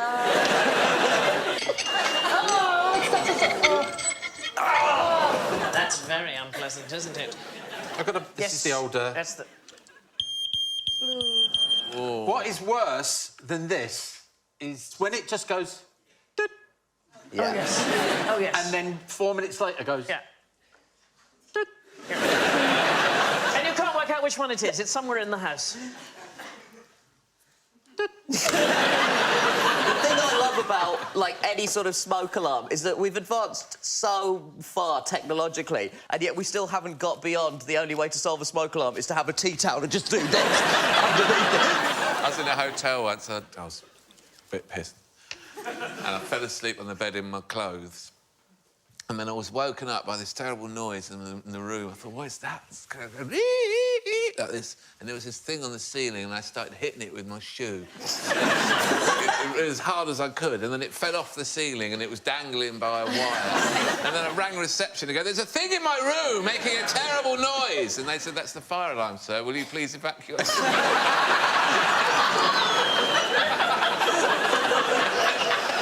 And I said, oh, just so you know, when it went off, it kind of fell from the ceiling. And then I went out on the street and I was the only person in clothes. Did the royal families of Europe wear under their uniforms during the 19th century? Potpourri. They were naked. No. They weren't nude. They had rather fine underwear. Whalebones. What was the question? I've forgotten this one as well. What did royal families of Europe wear under their uniforms during the 19th century? Silk undies? It's closer to the skin even than your underwear. Lice. Just had loads of lice moving around. That's even a thought in your head is a worry. No. Decorative? Tattoos? Tattoos is exactly right. There was a craze for tattoos. According to the Hamsworth Monthly Pictorial Magazine, the Grand Duke Alexis of Russia was most elaborately tattooed, and there were lots of them. Prince and Princess Valdemar of Denmark, Queen Olga of Greece, King Oscar of Sweden, the Grand Duke Constantine, and in fact, also in the UK, King Edward VII and his son George V.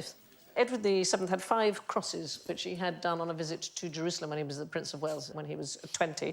And then George, his son, had the same design done by the same artist 20 years later. And my favourite story features a random Scandinavian, a randy Scandi of sorts. Napoleon's Marshal Jean-Baptiste Jules Bernadotte, he was a revolutionary firebrand, and he rose to become King of Sweden and Norway. And it turned against Napoleon, and he reigned for 26 years after Bonaparte's deposition. And while he was king, he never allowed doctors to see his naked torso. And there is a reason that became apparent after death, when he was found to have a tattoo from his revolutionary days that said, "Death to kings." And his heirs are the royal family of Sweden to this day. Wow. I mean, a lot of people do regret tattoos, don't they? Like, Have you got any tattoos? I haven't, no. I've never really liked my body so much that I thought, oh, I'll decorate that. But I did see a guy in our local pub once that had a tattoo here that said, like, Sarah, and then it was crossed out, and then underneath it said Chloe. Oh, I remember him. These regrets! Damn you, Chloe. Chloe can have him. Some people are very passionate vegans and they get a tattoo about their veganism, and tattoos are made from burned animal bones. So themselves not vegan. So you can go in and say, I'd like a vegan tattoo, please. Yeah, I'll go to like a special No, one. please tell me there aren't vegan tattoo places. There are, really? Yes. That's very funny. There's 1,200 words in the Sunday Times next week, right there.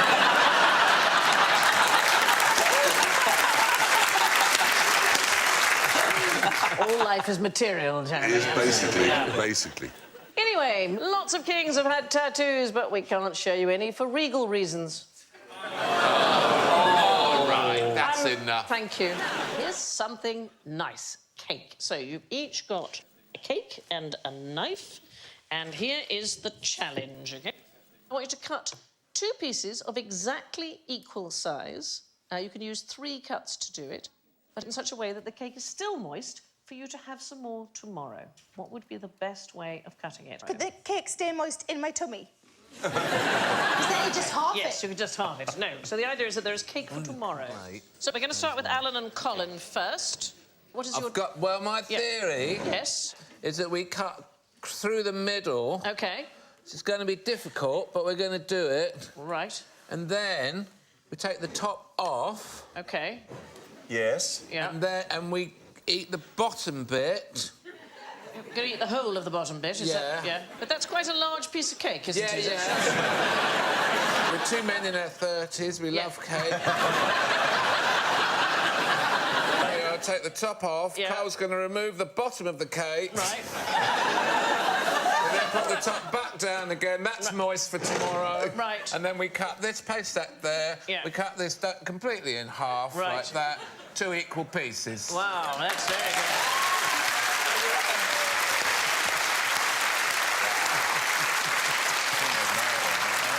Do you think anybody who likes the filling is going to be mildly disappointed? That's right. So let's go over to... I think I've got an idea. No, do it with the cake, yeah. I'm just going to draw it Oh, first. fine, OK. Is that OK? Yes, darling, you do what you like. Yeah. What if we cut it, like, in a way that we could back together? Yeah. No, we cut like a bit out of there and then a bit out of there and then just... Yeah, just...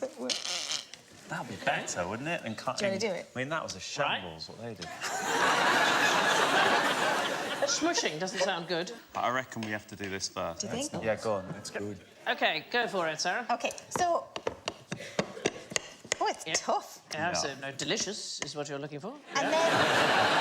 You've just drawn Pac-Man. That doesn't make any sense. So take out your pieces. These are our pieces.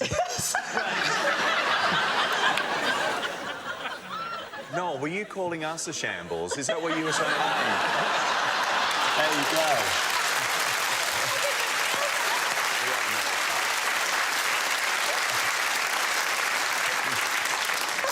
Mathematical way of doing it. There was a man called Francis Galton. He's an extraordinary fellow. He was an explorer. He's the very first person to come up with the idea of a weather map. And he also was slightly obsessed with the idea of sharing a Christmas cake with his wife in an even manner. So what he did was he wrote a rather long treatise on the subject, which he sent to Nature magazine. You're absolutely heading in the right direction. So what you do is you cut right down the middle like this, and then you pull out the entire centre piece. That was it. That's only 2 cuts, though. Oh, wait, I haven't finished. OK. So you pull out the whole thing like Then this, and then you cut that one in half. Yeah. So then you have 2 pieces. We were nearly there. Oh, you were very nearly there. You have 2 pieces of cake like that, and then you simply push the cake back together. Did that and it will about stay right?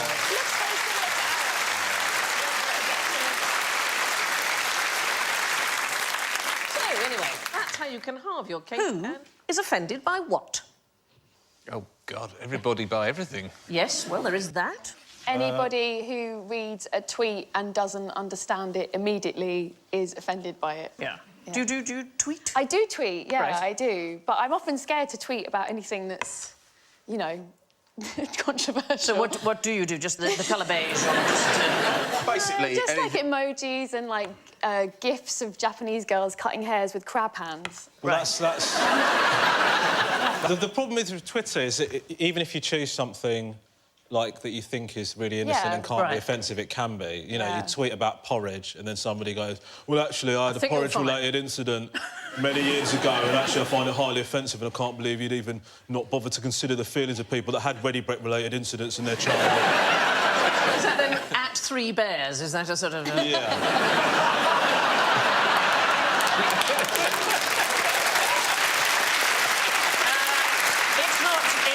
It's not Twitter related, so it's more to do with who? Who is offended by what? Yes. Doctor offended by Daleks. Doctor is the right area, but not Doctor Who. Oh. It is to do with doctors. Oh, generally medical practitioners? It is a large organisation, as if we think of it as an acronym. World Health Organisation. World Health Organisation, absolutely right. They are worried that scientists are naming diseases that offend people, and that indeed we've done this too much in the past. So, for example, Spanish flu would be a good example. It affects people in Spain, possibly, and tourism. People might think if you go to Spain, you'll get Spanish flu. Legionnaire's disease is not a legionnaire in the world not been distressed by the thought. Oh, I know one. Essex wind.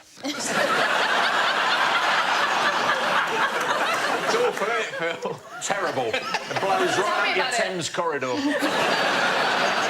There's Creutzfeldt-Jakob disease, which I imagine... I don't know who that would offend. People call Creutzfeldt. Jakob Creutzfeldt, I would imagine. Very...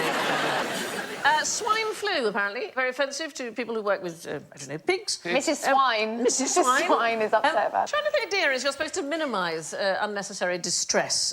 So, for example, if you called something sudden death syndrome, that's just too frightening. Hold on a sec. If you're about to die imminently, you can't just say something cuddly so they're not offended. Do you know what I mean? If they're going to die in the next 20 minutes, you can't just go... You just got the chills. Yeah. Because you don't want them to be upset. But here's the thing. So doctors have certain acronyms, and I love these. There's SBI, which is something bad inside, and it means the doctor knows there's something wrong, not entirely sure what it is. SVBI, something very bad inside. Again, don't know what it is, but it'll definitely kill you. And there's loads for fat people. There's CBT, which is chronic biscuit toxicity. The other best one for fat people is BW. Beached whale. Oh. And my favourite acronym, PRATFO. Patient reassured and told to F off. What did Highland warriors wear at the Battle of Bannockburn? Kilts. No, not kilts. No. Here's a random Scandinavian fact. Oh, OK. The word kilt comes from the Danish word kilte, meaning tuck. So it's actually a Danish word. Used for yes, that's rather fine. But medieval Scottish warriors did not wear kilts when they went into battle. What did they wear? Anybody know? Dungarees. No, it was a yellow tunic. A yellow tunic? A yellow tunic called a lane croich. I love the bloke on the left's got one of those umbrella hats from the fair. Yes, they're fine, aren't they? He's trying to knock it off. That's a stupid hat.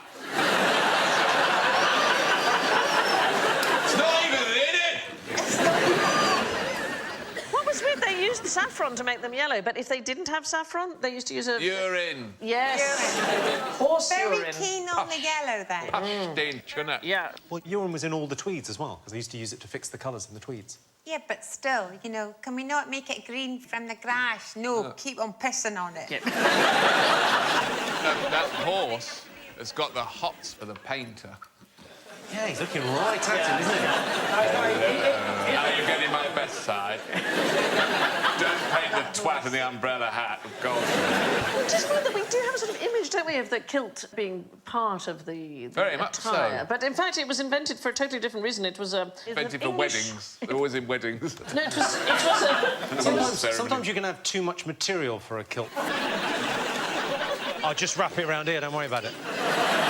One day they'll invent scissors. But it was actually invented in the 1720s by an English Quaker and industrialist, a man called Thomas Rawlinson, and he wanted a safer item of clothing for his employees, his Scottish employees, in his iron foundry.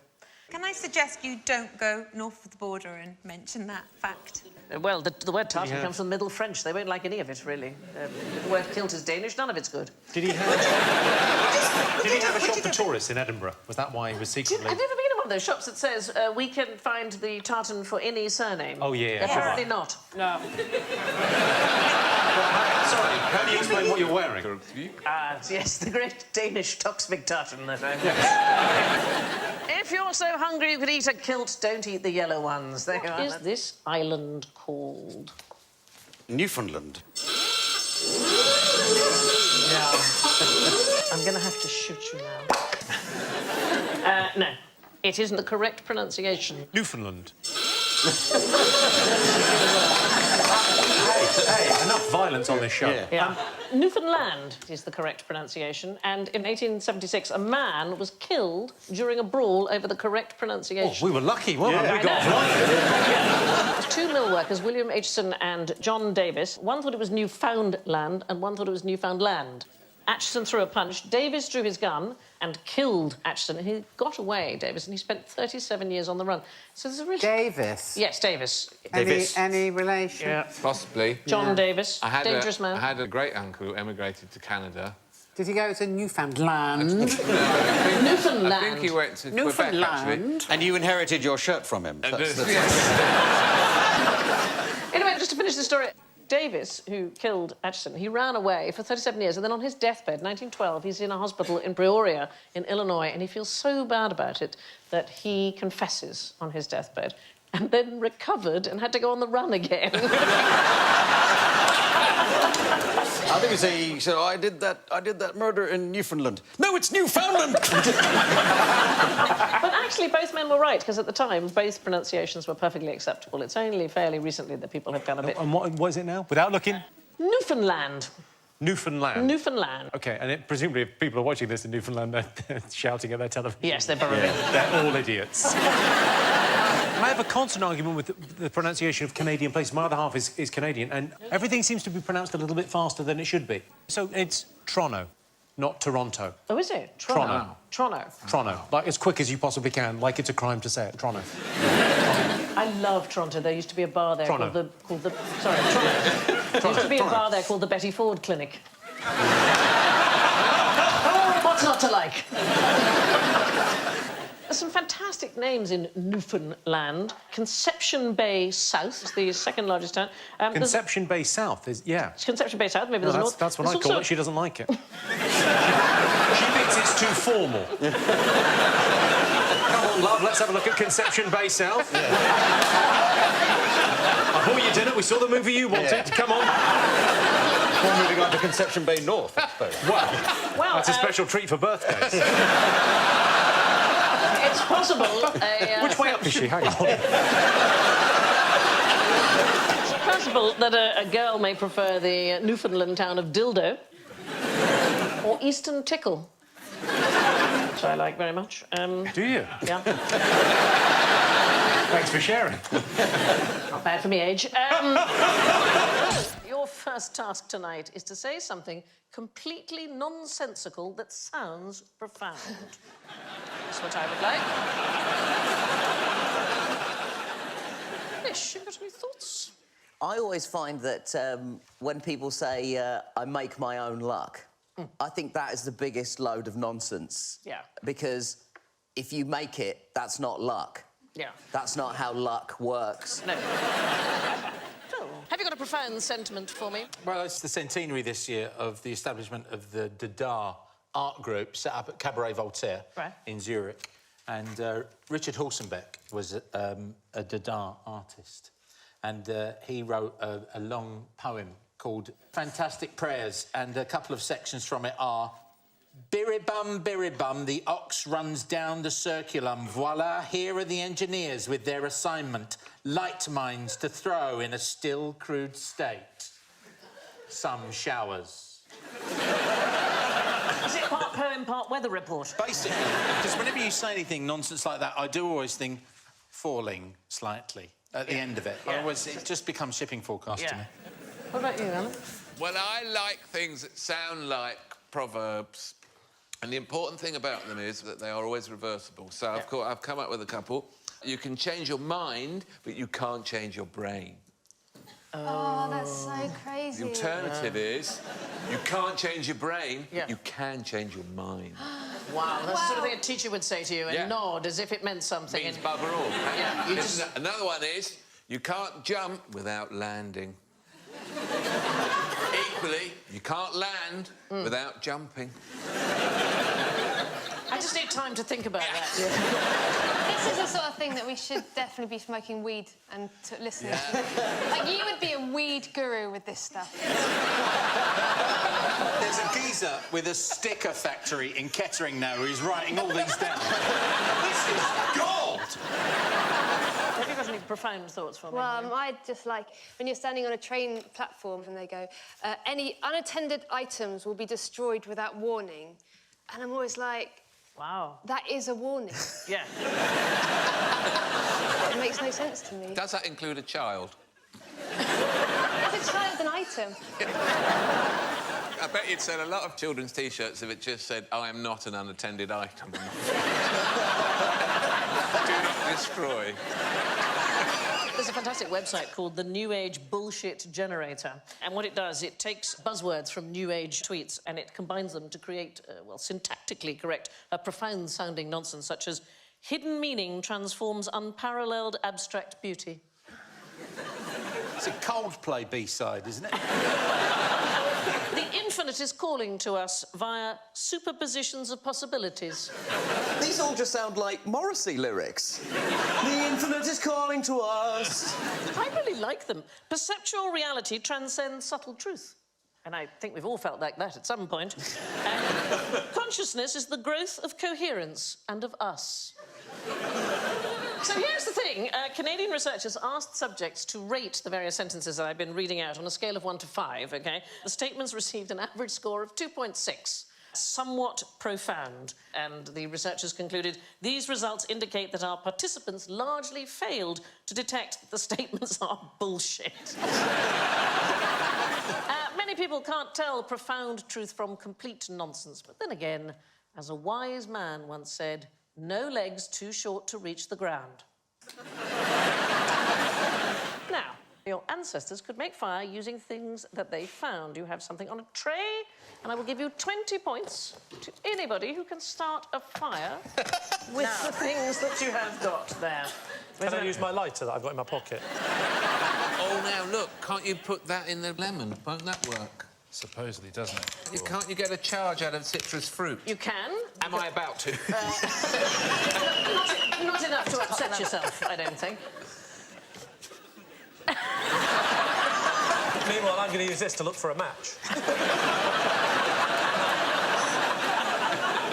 What, does it matter if we open that? Would that help? You don't want to open it, but you can actually use a can of soda in order to Is that what it is, fire. then? Just a can of fizzy pop? It is a can of fizzy pop, yeah. If you look at the base of your tin, you can see that it is a concave shape. If you polished that, you would be able to reflect enough sunlight in order to be able to make fire. And in fact, we can demonstrate this in the studio, but obviously we're going to need experts. So we have with us our friends from the Festival of the Spoken Nerd, the science comedy phenomenon. They tour all over the UK and have brought one of their experiments from their show. Please welcome Matt, Steve and Helen, the nerds.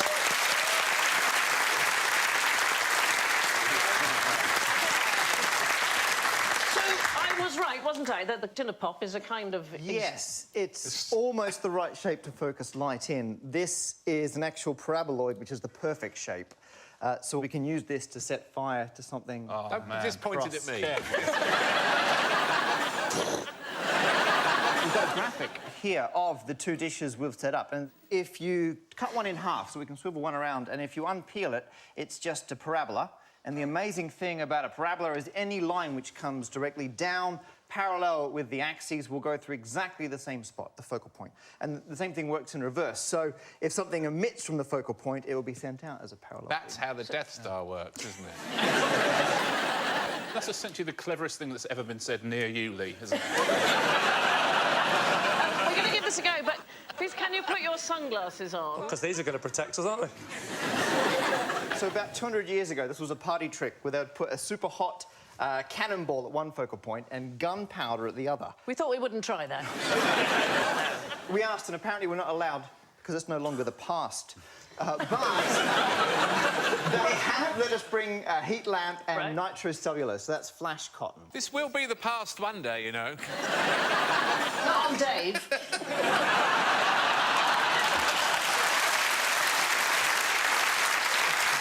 All right, you ready? Yeah. Don't worry, it's not right in my eyes. It takes. You sort of...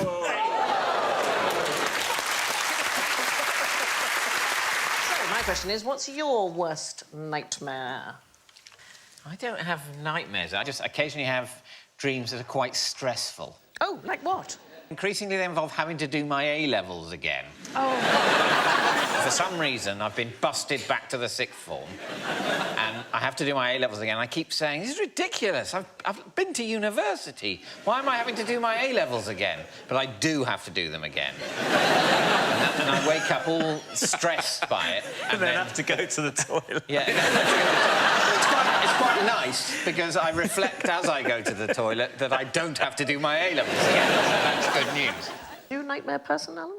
No, but I wish I had a dream recorder. They're boring, though, when people tell you their dreams. They're so no, not boring. other people's dreams. I don't want other people's dreams. My own dreams are amazing. People always go, oh, my hands were made of coleslaw, and then you were in it, and you had, like, really big... And you're like, this is so boring. Have you ever been... When you hear someone describe their dream and they mention someone's in it, and then you sit there rather hoping that you're going to crop up in it as well. And then you don't always, and you sort of go, oh, I've not invaded this person's consciousness enough. Sometimes I have dreams where I need to fight someone and I have no strength. And I'm supposed to get somewhere and I can never get there. And I'm impressed by all the various obstacles I can put in my own way that I invent in the night. But those are the most common sort of ones. The thing about being chased, not being able to get to the toilet in time. Being exposed publicly naked is a very big thing, and how you respond to that. So if it doesn't bother you, that suggests you are secure in real life. If you're embarrassed, it suggests you are uncomfortable about something. If you don't notice that you're naked, I think you have a lack of self-awareness, is, I think, what it would probably be. Do you sleep on your left or your right side? Because that may have some impact on whether you dream or not. Do most people have one side? Oh. I like Are you a tosser and turner? Yeah, I think so. Oh, my God, this is a dream, and you're going to wake up and go to the toilet in a minute. We're all in your dream. So what did you say, left or right? Right. OK, so that fits with the study that they did in 2004. You are more likely to have disturbing dreams if you sleep on your left-hand side than if you sleep on your right-hand side. So I'm good. So you toss and turn. It could be either way. I didn't realise. Now I'm making a choice. Yes. Am I just going for rest or adventure?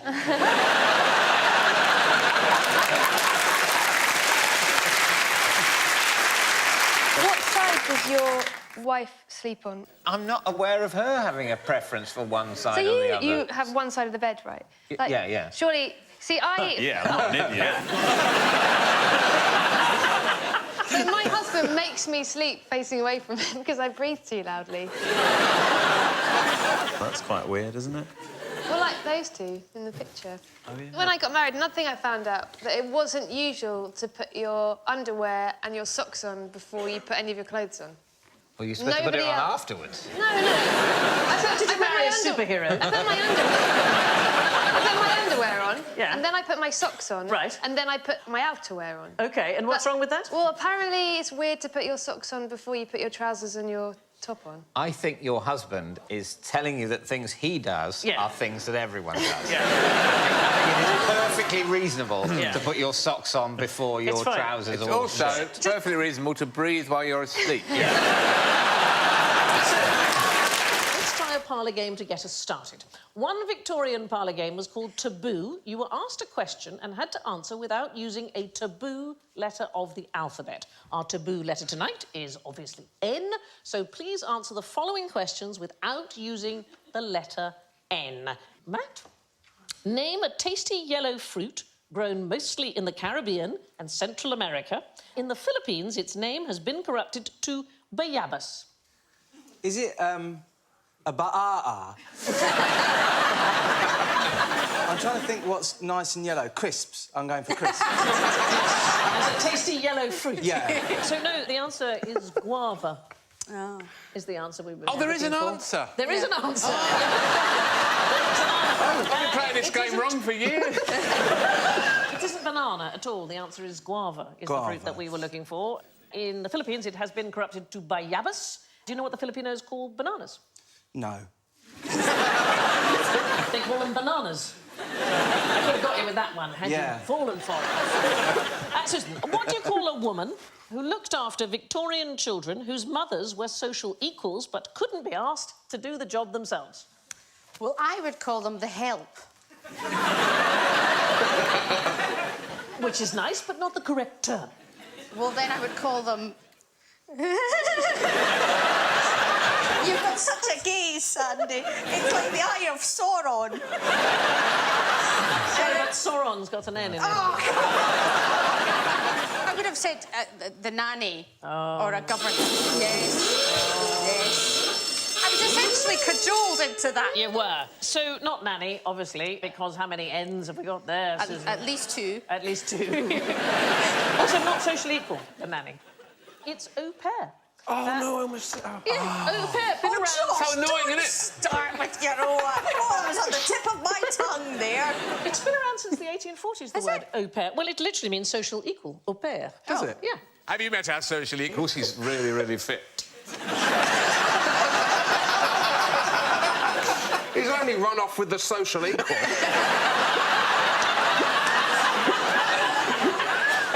So, nobody's doing very well, but I'm relying on Josh to get this one right. Watch and learn. OK, here we go.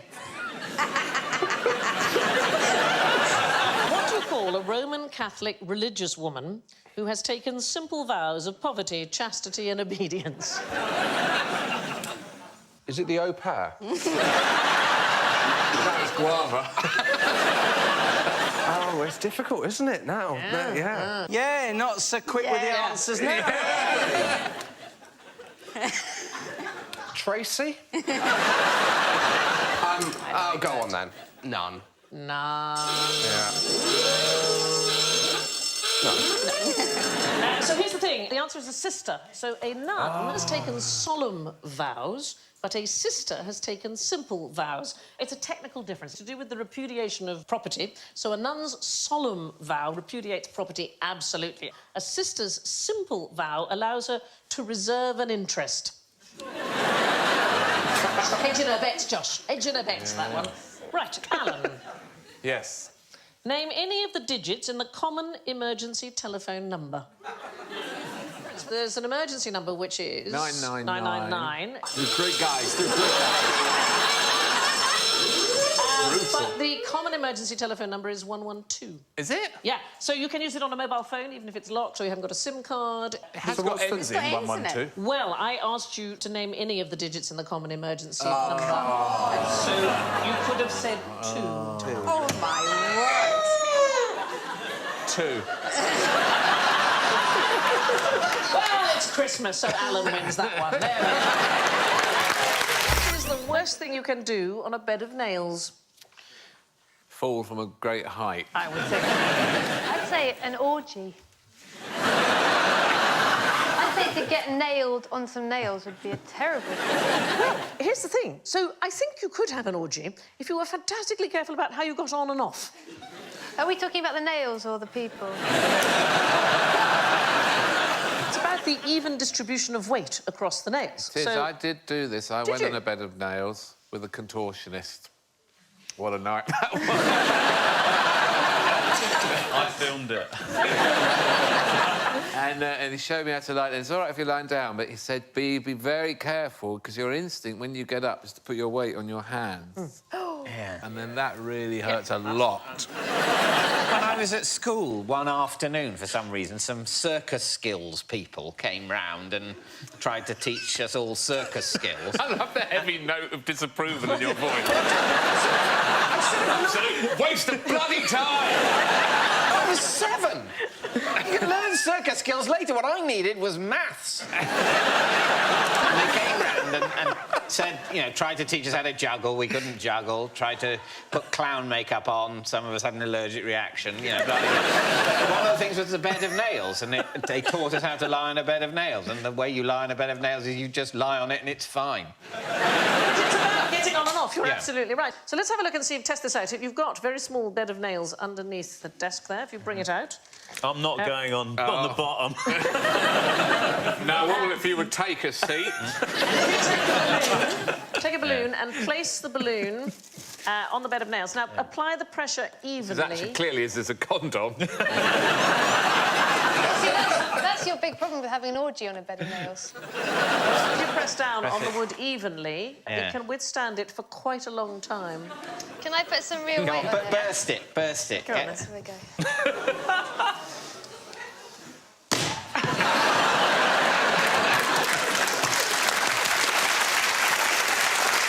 You've done, look, a lot. I'll try again.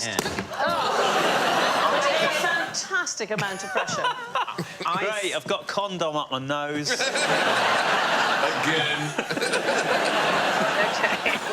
Put your beds of nails away. Let's have a quick look. We've got some video here of a woman.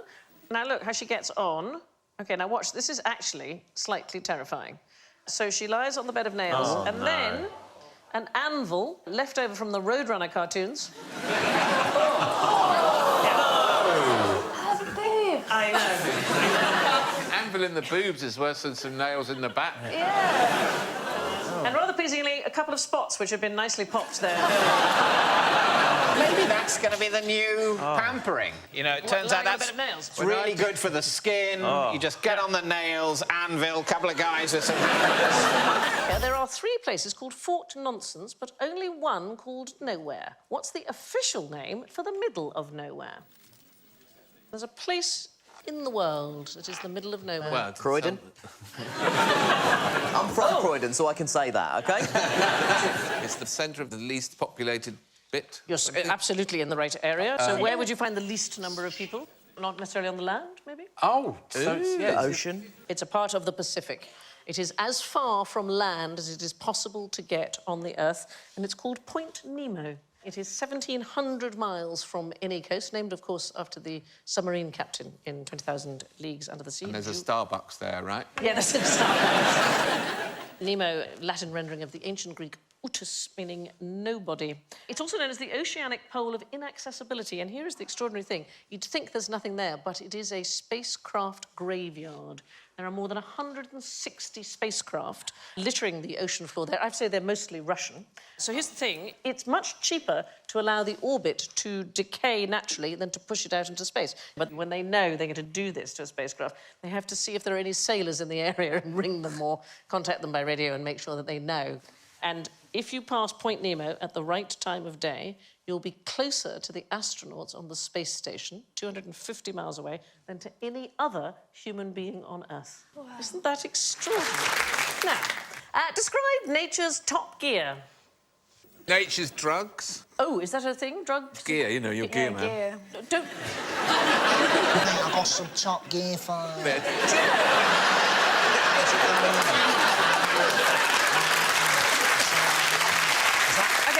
It's not gear in the sense of drug. What kind of gears are there? The cogs in a car. or something? Yes, like, yes. Nature is full of tremendous wonders, and nothing, I think, more wonderful than the immature plant hopper or a nymph and gears. Now, you can't really tell because it's a massive picture, but they're only 3 millimetres long. I'm really glad that's a massive picture. They tend, on the whole, to move very slowly because they don't want to attract attention, which is really sweet. But they are able to jump up to 1 metre from a standing start. So that is 300 times their own body length. Imagine if it was me, I would be able to jump from a standing start 1/3 of a mile. I'd love to see that. And now, the thing is, if you jump that far and you don't get your timing spot on, you spiral out of control. So they have little tiny, tiny gears that enable them to synchronise their legs within 30 millionths of a second. You can see here, at the top of each hind leg has a circular set of minute teeth, and just before takeoff, the insect's thighs, they squeeze together. You can see they're kind of ratcheting up, causing the teeth to mesh like gears, and the legs are then locked together, and then they can thrust off like that in perfect unison. That's amazing. It's amazing, but it looked like CCTV of it, so I wondered if he'd committed a crime. Scene fleeing the scene. In 2011, in Papua New Guinea, they found a weevil whose legs are screwed into the body. That is such a phallus sticking out. It is. There. I'm really struggling with everything else on the screen. You could take the front legs off while it was sleeping, put it on the back. Interchangeable. No, I don't want that one.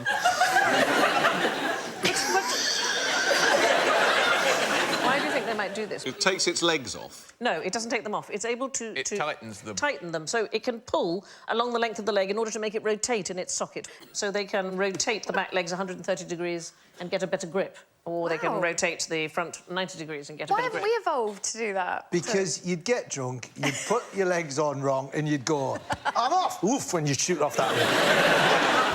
Thank you for watching. Do remember to subscribe to the QI channel and click here to watch more videos.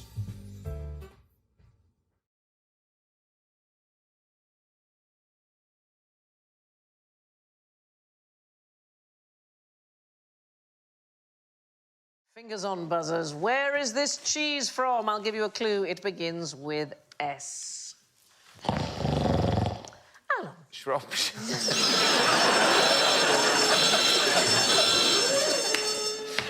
I don't know what made you think of it. Sometimes, you know, sometimes you say the obvious one, and then you go, yes.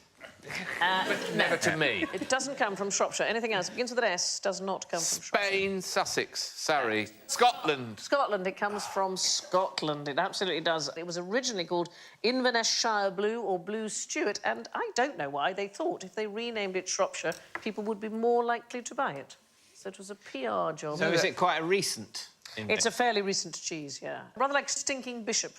Oh, yeah, that's like a made-up oldie-worldy thing, isn't It's it? 1973 it was like invented. hobnobs. They're quite recent. Are they? Yeah, the hobnobs. Oh, that's an old biscuit. I'll have a hobnob. It's about something like 1981. I resent the hobnob's quick entry into sort of...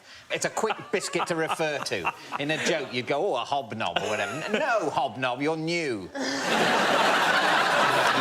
Leave the biscuit references to the rich tea and the digestive. They've done the time. It's like the bloody ploughman's lunch. Add executives' inventions. And tonight's show was sponsored by Hobnobs. To whom we can only apologise. Stinking Bishop is actually named after the perry, so the pear drink that it's steeped in. Right. And the pear itself was bred by a man called Mr. Bishop, and he was so bad-tempered he was known as Stinking Bishop.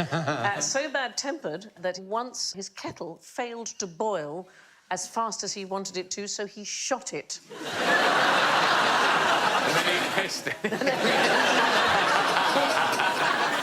But does anybody know the price of the most expensive cheese in the world? It's called Poule. 1,000 euros. You're not far off. It is £700 a pound. What's so special about it? It's made from donkey milk. So I don't know if you've ever tried to milk a donkey, but... it tastes... Kicks in the face a lot. You have to dress as an ice hockey goalkeeper. 25 litres of donkey milk to make 1 kilo of cheese of the Poule. So Is it very delicious? I've never had it. It's rather crumbly, apparently, and meant to be a delicacy. And it would be at that price. You wouldn't want to have a lot. You wouldn't want to think, oh, I'm tired, just open the fridge. Cracker. Melt it on toast. Yes. I bought a rather nice lump of some sort of fancy cheddar, and it was in a waxy dome, you know. Baby Bell. Not a Baby Bell. Baby Bell. Let me know. Could have been a very old Baby Bell. Like a pre-war Baby Bell. Really big. Anyway, it cost quite a lot. And I thought I'm going to enjoy that. And then when I came home, my wife had grated it on the kids' jacket potatoes. She couldn't understand my indignation. You see, it's that ridiculous. We're in the kitchen going, that's a very expensive cheese! She said, it's a Baby Bell. Don't you not want some points or not?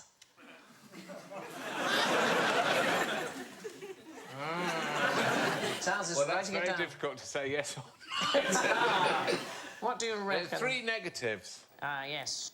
Don't you not want some points or not? Do you not want some... Do you not want some points? Or not? Or... Do you not Do you not? Well, we also don't know whether he does or not. Yes. Don't you not want some Points or not? Or not? Do not want points. So here's the thing. It's true to say that I do not want points. Yes. Or So not. would mean that you do. You'd say, do you want points or not? No, yes, but the answer is...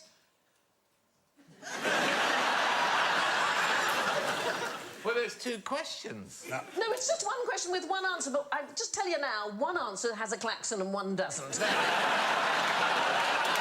I think I'm giving too much away here. Can we help The him? show's nearly over. I'm filibustering. Just, You asked the question in English. I did, yes. English, there are 500,000 words in the Oxford English Dictionary. It is the largest language in the world. Yes. 1,000 times no. Oh, yes. Have you thought it back today? Yes. Yes is the right answer.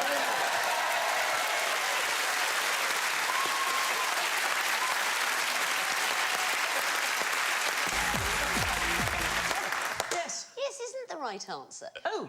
It's not a yes-no question. No, that's what I thought. Well, but fundamentally, yes is better than no, is where we were heading. Although I was enjoying Giles's... But curiously, the answer would have been different. I didn't mean I'd come back to it. No. I wasn't enjoying it that much. But interestingly, the answer in French would have been yes. Oh, no, no.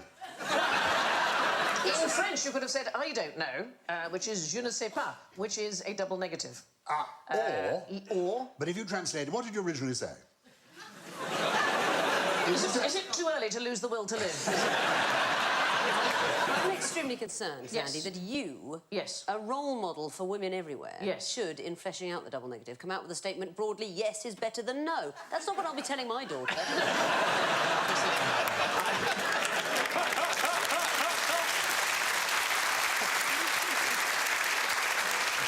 There's a lot of these in pop, aren't there? A lot of these in pop and rock lyrics. Yes. There's lots of I can't get no satisfaction. Yes, there is. And if it's a positive double negative, like Tom Jones's It's Not Unusual, that's fine, OK? Because basically... Why is that fine? Well, it never used to be a problem, the double negative. And then in the 18th century, they became obsessed with mathematics, and it's to do with mathematics. Oh. So they began to codify the language as being illogical if it didn't fit with mathematical thinking. So in mathematics, minus a minus is a plus. Oh, do this in Danish. OK.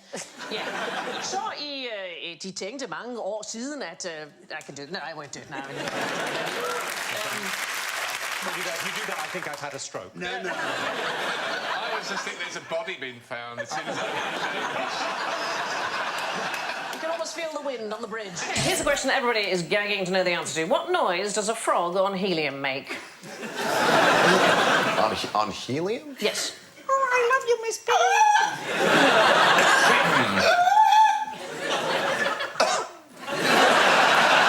You've got a frog in your throat. Yeah. Yes. Hey, Corey, if you want a klaxon, I reckon if you did a high-pitched ribbit, I reckon Try you could that. get Try one. and say ribbit. Yeah.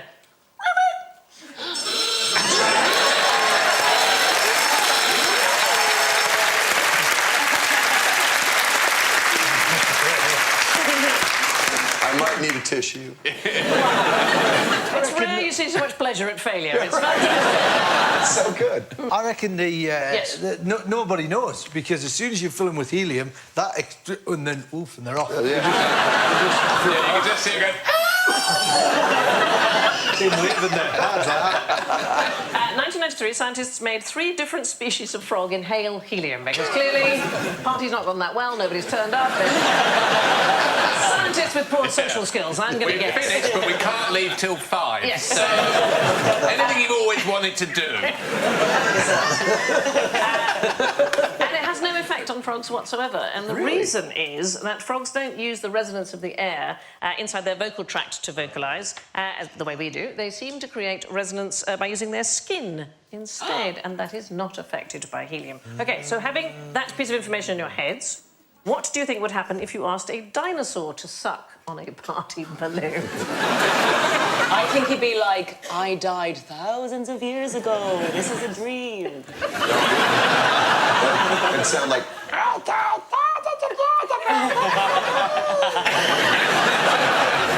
Actually, Corey, you would be right, because you obviously can't try it out on dinosaurs. So 2015, the same experiment was tried on a Chinese alligator, which was as close as they could get by Austrian scientists. And it turns out, pumping helium into the tank of a Chinese alligator affects her voice as it does ours. So let's have a listen to the before and then straight away the after with the helium.